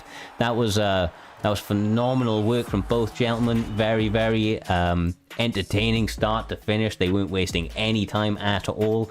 Honestly, I feel like that's been the case every single step of the way throughout tonight. It's been banger after banger when it comes to these fights. None of them are wasting any time trying to get themselves a performance bonus, trying to get themselves, obviously recognized and up in those rankings. And we're going to have some tough decisions ahead of us when we come to making the performance awards a little bit later on tonight. But with that being said, we have another very, very highly anticipated fight. It's the co-main event of the night for a reason. We've got TK Mike Tran up against TMF Matty D. I've said it right this time. Mike Tran, or Mike Train, as we have been calling him up until this point. We are all on the hype train of this man. He's been doing very, very well within the promotion. He's been putting on excellent performances, but he's up against another very, very all-round dangerous opponent in Matty D. He's been doing work for TMF as a whole, putting putting on performances time and time again. So interesting to see how these guys shake up, and all to play for in this co-main event. Indeed, Mike Tran has showed his skill coming up in the rankings. Matty D on a win streak, I believe, just ripping through the primetime roster. Yeah, looking at it right now, we've got Matty D's currently on a 3-fight win streak, picking up wins over Green Ghost, Rara, and most recently Boss Ross in Primetime 17. So he's been putting in absolute work, and as we've mentioned, so has Mike Tran. Mike Tran recently, coming off a loss in the ESFL card to Pudgy, but Pudgy's a highly ranked opponent and very, very all-round and well-respected, skill level. So that's not a bad loss for him. He's looking to pick up a win tonight, of course, trying to get that hype train going again up against a dangerous Matty D. So we'll have to see how these guys pan out, but both guys trying to throw that power early. Dustin Poirier, obviously Justin Gaethje. We saw this matchup a little bit earlier on tonight. It's hard not to have an absolute barn burner with these two. Beautiful elbows landing, and he's just putting on the pressure. Matty D is. I mean, Mike Tran's being patient and working the kicks, just peppering him with jabs and kind of working his range. Oh, that was a big stun and a big knockdown. Yeah, he's putting on this pressure now with the ground and pound. Oh my god. It's over. Wow. That did not take long. Yeah. That was insane. The power of Gaethje. Matty D is gonna be a problem. He plays for keeps, mate. He plays for keeps. It's like you've said something about his mother or something. He turns up and looks to take your head off with, reckless abandon. He comes forward, landing beautiful shots, lands that hook, plants on the straight, puts him down, and follows up with a, consecutive sequence of absolutely savage ground and pound. Man's got a mantelpiece just collecting chins on it. Yeah, adds another head to his collection. Matty D moving on up. Got to imagine there's big things to come for this guy. Now 4-0 within the league, and looking very, very good doing so. Man's got hands of NyQuil. Puts people to sleep, brother. With that one being said, we now move on to our main event of the evening, the event that we've all been waiting for. Two very, very highly rated opponents within the league, former champions, former teammates. We now have TD Styles representing the Dons, previous champion as mentioned, up against EK Dirty or EK DirtyDave. Obviously both guys very, very skilled all-round fighters. I think that we can all agree though that their grappling is on another level, and that's definitely where both of these guys kind of really, really excel. So I imagine we're going to see some high level output from both gentlemen, whether it be the striking, but especially in the grappling, if we do see this hit the ground at any point. Oh, both of them do have very underestimated striking. Dave's made leaps and bounds, and he's striking where he wants to begin. Being an original wrestler, and Styles as well, probably especially when you take into account he's come over to the TD side of things. They've got a lot of very good high-level strikers, so expected a lot of striking by both of them.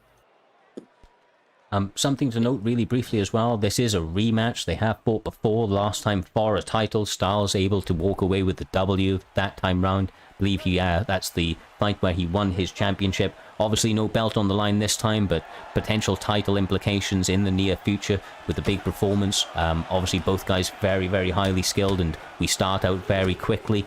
They have fought each other a number of times in the past, obviously previously in the same camp coming from BFAP, so imagine that they're very familiar with each other's styles and what they're going to be trying to implement on each other, so we'll have to see what adaptations they've made since that time.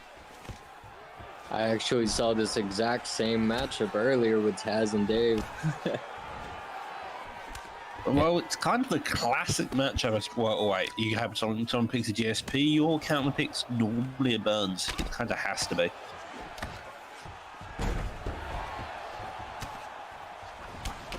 Starting quick, mixing in the takedowns, looking to land in some of those cheeky hooks and leg kicks is Styles.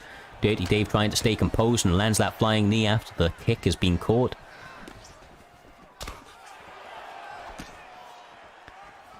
There's a mix. Both of them stand on the feet relatively slow, starting pace. Those kicks may come into a factor coming into later rounds, though. Yeah, for sure. There's been a mixture of explosions and then just kind of lulls. They're kind of taking an opportunity to read each other, seeing what they're doing in the breaks, and then exploding on each other with a quick three-punch combination, mixing in those leg kicks when they've had opportunities, and changing levels much the same. So very high-level stuff already. Still got 2 minutes 40 on the clock, and both guys looking to honestly just kind of give each other as many different looks as they can. Styles, as of now, is just landing the much cleaner shots, getting the better with the exchanges. And Dave's just trying to find his range. He doesn't want to get into the pocket too much because GSP has really good stand-up. He's just an all-around pretty good fighter. But Dave is taking a little bit of damage. Beautiful kick up top. He really is. These shots, they're starting to find their home. Styles is honestly starting to like chip away at little bits of the block health, little bits of the head health, and now the leg, there it is. He goes back to it again. He's got to be careful right now if you're Dirty Dave, but obviously on the flip side, you don't want to get overzealous and bust that stamina if you are Styles. There's still a lot of time on the clock and obviously potential 4 more rounds to go, but he's chopping at that leg. Every time Dave goes to move, after every end of the combo, Styles is just chopping at both legs. It's gonna be, I think, probably forces Dave to the ground and take. Yeah, he's putting in a meat grinder right now. It's just it's a massacre for his legs right now. The other one's wobbled already. Dave even needs to start firing it back, start checking, or just take it down. Especially coming to the end of the round, it's not going to be fun with oh, that's big for him though. That's what he needed right there. Back and forth, these guys are coming out, trying everything they can, clawing at it for that victory. That was a very fast started first round, man. Really, really was. Having a very quick look, it looked like that Dave landed about 11 significant strikes to Styles' 38. Those leg kicks really do add up in the significant strikes department. Good takedown defense from Dave. Sorry, brother, but... Oh, it's fine. It's just going to slow him down, and it's definitely a great game plan because he knows Dave loves to go to the ground. That's where his comfort is. He has great striking as well, but those leg kicks are going to add up. For sure. The you know, they're normally really, really sneaky, but with the pace that he's been putting on them, I mean, he's been incredibly active on those leg kicks. Starting to check them now is Dave, but is it too little too late, Doc? It quite possibly could be, but with the way Dave is staying active, putting that pressure on, so even when Styles does go for leg kicks, Dave's just found the openings to land it. Gets a lovely deny there, late deny, but still works fantastic. Got to be wary of the stand by both opponents. You could be looking at by the 3rd or 4th round and them both being half the gas tank is empty, and it's going to be a close one. With that being said, I mean, Styles' stamina is a little bit lower right now, but he finds himself in top control, and this could be the game changer. He could really start to stack up some top control and equalize out this round, and you know, not waste any more unwanted stamina. But he's got to be careful because Dirty Dave is starting to get a bit of a creeping advantage, and that can play a big factor as the fight goes on. You just got to stay so patient with Styles on top of you. He's a very difficult grappler to do. You can't fake, you'll get those denies, so you kind of have to just build that jab by the punching. But the thing is, with this game, if you build jab by punching, you lose more stam. That means if you posture up, you can get transitioned on. It's a fine line between the two. He does go for that feint, and he actually gets him back into full guard. But Styles is just raining down damage and just punishing him for even trying. That 98 ground and pound by GSP is definitely nothing to scoff at, and you've got to be wary of it when dealing with it on the bottom. For sure, and he went all to the body, if you notice, trying to equalize out that stamina. Was able to do so somewhat, but both guys landing big. That was huge, man, on the counter. Both guys leaning off the center line and connecting. That was crazy. It's a lovely takedown, taking Dave to the floor. It definitely seems like GSP's got that bit less of the stamina, as you were saying earlier, Looney. Dave's chin seems to be a bit sketchy, and we see Styles' beautiful side control. Tempts a Kimura, gets it denied though. Yeah, I just don't know if that stamina is going to be too good for Styles if he's not able to get him out in this next round. That 4th and 5th round is probably going to be problematic, so he needs to mind his P's and Q's and be very, very mindful of that stamina, because Dave, although he's having a lot of adversity early, if he's able to survive with even a little bit of head health, you know, he could start to take this fight over in those final rounds. That was a big... Styles had a very, very aggressive first round. The The thing Dave's got to worry about though is at the end of the day, he's taking so much damage to leg kicks. It might not matter if Styles has a lower stamina. He might be able to get a leg kick TKO or something like that. Yeah, and especially starting out this round like that. I mean, TD or the Don Styles able to secure a takedown within the first 30 seconds of the third round, and that's fantastic work from him. He's going to feel very, very comfortable here. As I say, that rubber guard attempt from Burns, but not able to secure the position, so Styles now going to his bread and butter, raining down some ground and pound, intelligently so, picking his shots. Yeah, he's definitely managing his stamina now. He's not trying to throw wild. He's just trying to score some points. Oh! Get hit up. Stamina low on his back. Job, though, here. Gets a reversal into the back and take. Bad for GSP. Because GSP isn't so great on his back, that's for sure. The thing about it though is the man controlling him is Styles. He's got honestly next level reactions, but not able to stop the mount pass by DirtyDave, and DirtyDave's now looking dangerous as he secures the top mount. Ground and pound maybe on the cards. Dave's done a brilliant job. Well, for saying what happened in their first fight when it was very much a different story, Dave's done a brilliant job at adapting, learning new skills, and coming back and showing that he has improved by a great margin. It's definitely looking to be in Dave's favour here. Honestly, it must be very, very concerning having two top mount denials, you know, trying to regain that half guard, but so far DirtyDave's doing, he has blocked that 3 times in a row, and that has got to be terrifying with 2 minutes left on the clock. The top mount ground and pound is savage, especially with DirtyDave going to be intelligently choosing the shot selections. Now, I have a question, and you know, like I said, I'm not too experienced. Would it be wise for Dave to go for a submission if he has that top mount secured like that? Maybe. Potentially so, but hard to say. Yeah, Styles is a very, very good fighter, so the defense is always going to be there. What a reverse. Doc, is the north-south still a very, very OP submission? I haven't, seen it utilized very often recently, but the windshield is very good. I'm not sure about the north-south, but I do know the windshield still is a very good submission to get. Right. I'm not sure. I don't believe GSP has the windshield, but Burns has a lot of submissions, so maybe Burns has it. I'm not particularly sure. With that said, Burns takes the top position again. And it's a very back and forth into this third round. Both are doing ground and pound, and it gets reversed again, back and forth. Lovely job by both of them. As high-level grappling as you're ever going to see, these two guys are literally two of the best grapplers to ever do it in the game. I quite genuinely am blown away by some of the denials and reversals these guys have been able to pull off already, just in this one fight, never mind over their careers on the game. It's insane. If we're speaking about possible subs there, you saw a couple of side saddle positions. Both of them I do know have side saddle arm triangles to pull out, possibly arm bars.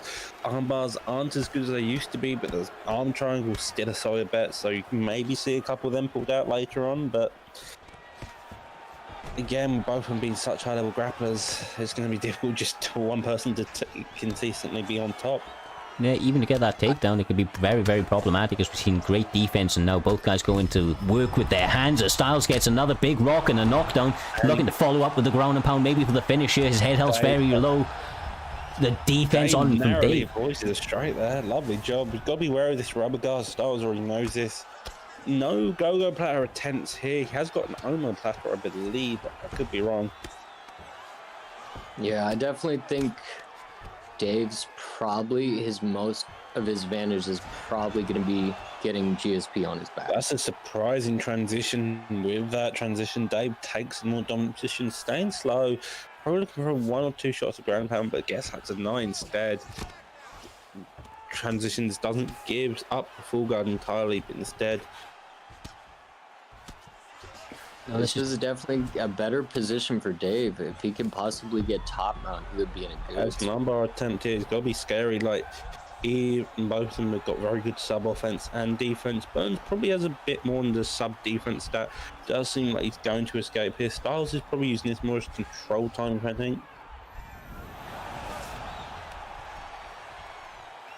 Yeah, able to hold it for a couple of seconds. Obviously, he's still in guard, so it's not the worst position for you if you're Styles. There's still plenty of opportunities to get the reversal, but Dave doing a good job of building some GA, but even with a little bit of it, it flickered the other way just for a second. Styles gets the reversal and now finds himself on top with 2 minutes left to work. Lovely job there by Dave, just getting out of reversing him into the half guard. These guys are phenomenal grapplers. I'm just being blown away right now just watching. A lovely job there by Styles, doing the same thing Dave did to him earlier, taking that backside position. Yeah, very well timed transition. He looks now to get the back mount. He's going to go to back sitting instead. Obviously, this is a dangerous position. We know the RNC is right there. He's probably going to opt to go to mount, though, I would assume. Well, you got the mount on the backside. You can, if I was Styles, I'd probably waste time, go for the backside, but instead he goes to the top mount, which is always deadly with that 98. The chin's kind of low, the block's kind of low on Dave as well. So you got to imagine, lovely deny there by Dave. Yeah, and once again, same from Styles. I mean, these guys are on point with their denials. It's been non-stop. And like you said, and once it reaches the 4th and 5th round, the stamina will possibly play a factor in, but... Another stunt on Dave. That chin is flickering on Dave's end. Yeah, he's definitely... I mean, at first I was thinking, it's like, Dave could have possibly won the round before that, but Style is just showing us quite like a bit of dominance on the ground. I mean, it is back and forth, but he seems to be doing more damage for sure. I think I'd agree with you, man. He's getting the better of the exchanges, although it is very even, and both guys showing excellent all-round and high-level, grappling exchanges. Probably just the better of it coming out to Styles and him getting a little bit more of the damage there, but especially in the striking now, the power of Gilbert Burns is very, very good. We've seen some good boxing from DirtyDave, and he's looking to switch stances, work on the inside. Obviously, it only takes 1 or 2 to sit your opponent down, and with 4 minutes left on the clock, I think that either guy still has everything to play for. I think Dave has a bit of an advantage coming in here, because if you notice, Style can only pick his shots now. He can only maybe throw 1 or 2 here and there, and then his stamina's gone. So, lovely job by Dave there. It's like his win condition now is the big pour on the pressure. He has him hurt. And as you're saying that, he's doing exactly that, brother. He's pouring forward with the jabs, the straights. He's caught him with a couple of hooks and an uppercut, and now Styles doing the intelligent thing of shooting that single leg. Manages to turn it, and... It really should be said here, though, how difficult it is to grapple with low stam. Like, you got a minuscule amount lower stam than your opponent. When your stam's this low, it's incredibly difficult just to transition, even with a deny, because you risk yourself getting locked up into a sub. Got to be wary if Dave gets a deny anywhere, he can go for a rolling knee bar. It could all be over. It really could. Is now a lot closer than before, but Dave still has just a bit more that he could use in the gas tank versus Style. For sure, and stamina does often play a big factor, but honestly, I feel that with these two gentlemen right here, their reaction times are so cracked that it honestly only half matters. Their denials are so on point. They're both trying to work it. They're both in a very, very even spot. Styles did a phenomenal job of outputting some damage and getting the stamina much back in a more even position coming into this 5th round. So a minute 18 in the clock, and Crucifix is a very, very much of a what you're going to want to see if you're in the corner of Styles. We've seen an Americana from this position. I'd imagine GSP's got an Americana and a number. Maybe the thing to attempt here. He seems to be going for the finish, though. He's just denying him consistently, holding him here, being slow. Trying to survive by consistently. Oh, this could be it. One more shot. Oh, instead, the stam solo postures up. Could Dave roll up, wrap up this? He goes for it, but no, the denial is right there. Looks like Styles is more than aware of it, manages to get the stand-up denial as well, goes for the posture up, now looking to land a couple of shots, but maybe not enough time and not enough stamina to get the finish, but what a phenomenal main event. These guys put on a sensational performance from both of them. That is a fight. What a phenomenal fight. I mean, hats off to both gentlemen. It was an amazing fight, but I do believe Style was just did a little bit more work on the ground. And he definitely had that knockdown as well, so I do believe Style takes this, but, you know, no shame in Dave's performance. Amazing performance from both gentlemen. Yeah, I mean, there's a reason that DirtyDave has main evented 3 different promotions over this last week. He is... Camp in SEC. yeah, he is absolutely killing it. He main evented in the SFL spot. He's main evented another promotion, and obviously now here tonight, he's a fantastic fighter. But it does look like, oh, he got the fight. He got the fight. DirtyDave walks away with the W. I wonder if we're going to see the scorecards. We were talking as if he had lost it, but he has not. He looked phenomenal. Both guys did. I did think that GSP had edged it, but Gilbert Burns, DirtyDave, EK walking away with that W. So it was a 49-46 to on one judge's scorecard, and then 48-47 to DirtyDave on 2 of the others. I hope they show us other rounds. Oh, there we go. Yeah, it was a dominant performance for at least... Comes back to that. That's a weird one. I don't know about that one myself. Dave or anything, but that's a very questionable decision. Look, it is what it is. DirtyDave picks up the W. Commiseration to Styles. I mean, that's the only second loss he's ever had on his record, and it comes via a very, very good performance. You can't really knock anything that he did. He looked excellent tonight. Amazing fight. For sure. Very back and forth, for sure. Well, guys, if you haven't already, make sure to follow. If you haven't already, make sure to join the Discord. I'm sure we're going to get you linked in the chat momentarily. We will be back with you now on Saturday with our main event, or our title fight card, if you will. We're going to be having Dyno up against Tadpole, 2 phenomenal strikers, one that you're definitely not going to want to miss. So make sure that to follow, have that notification bell on. You'll get notified when we go live. If you want to compete yourself, make sure to join the Discord, as you see from Doctor Who, the Damien Maya main over there. Obviously get involved. We're now opening our doors up to PlayStation as well. Made the announcement a little bit earlier on today. Want to get that roster up to 50, and then we're going to get that thing going on all cylinders. Make sure to obviously put on some entertaining fights, top to bottom, Xbox, PlayStation. Lots of big things to come overall. We appreciate everybody that's come by this evening. All that put obviously this card together. Couldn't do it without everybody's support, so we appreciate you all, and most importantly, thank you to all of the fighters for putting on fantastic fights for us to call. It was an honor to call them with yourselves there, Doctor Who and One Rios. You guys did a great job. Hopefully we'll be back calling another one very soon, guys. Indeed.